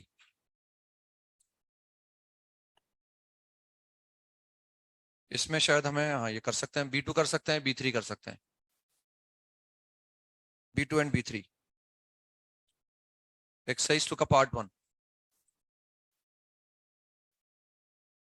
एक्सरसाइज 2 पार्ट 1, इसमें शायद फर्स्ट कर लिया हमने, सेकंड भी कर लिया शायद ना, थर्ड हमने कर लिया, फोर्थ शायद नहीं किया हमने ना। क्वेश्चन नंबर 4 करना है, 5 शायद हम कर चुके हैं, आज 6 हमने कर लिया।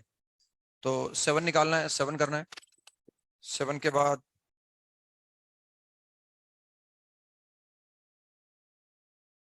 एक्सरसाइज 2 का पार्ट 2।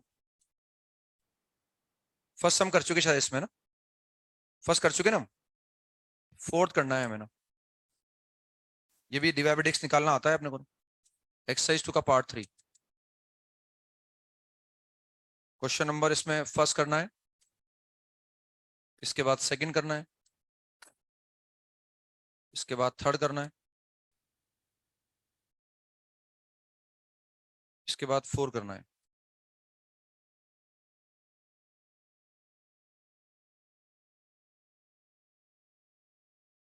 एक्सरसाइज 3 का पार्ट 1।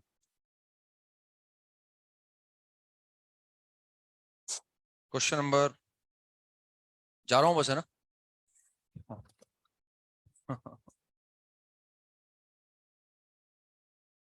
बोल दिया, मुंह से बोल दिया करो ना, चल जाओ सर। लाज चलाने की जरूरत क्या है। मैं तो आप आपके प्रेयर से, वो प्यार से बोलते चल जाऊंगा बाहर। सर जाओ बस आप। मैं एकदम यहाँ रख के सवाल भी पूरा नहीं करूंगा। अब उसके लिए बोलना तो पड़ेगा ना कि आपकी इच्छा ही नहीं है पढ़ने की ना। सर जाओ सर आप। कहने की देर है बस आपके।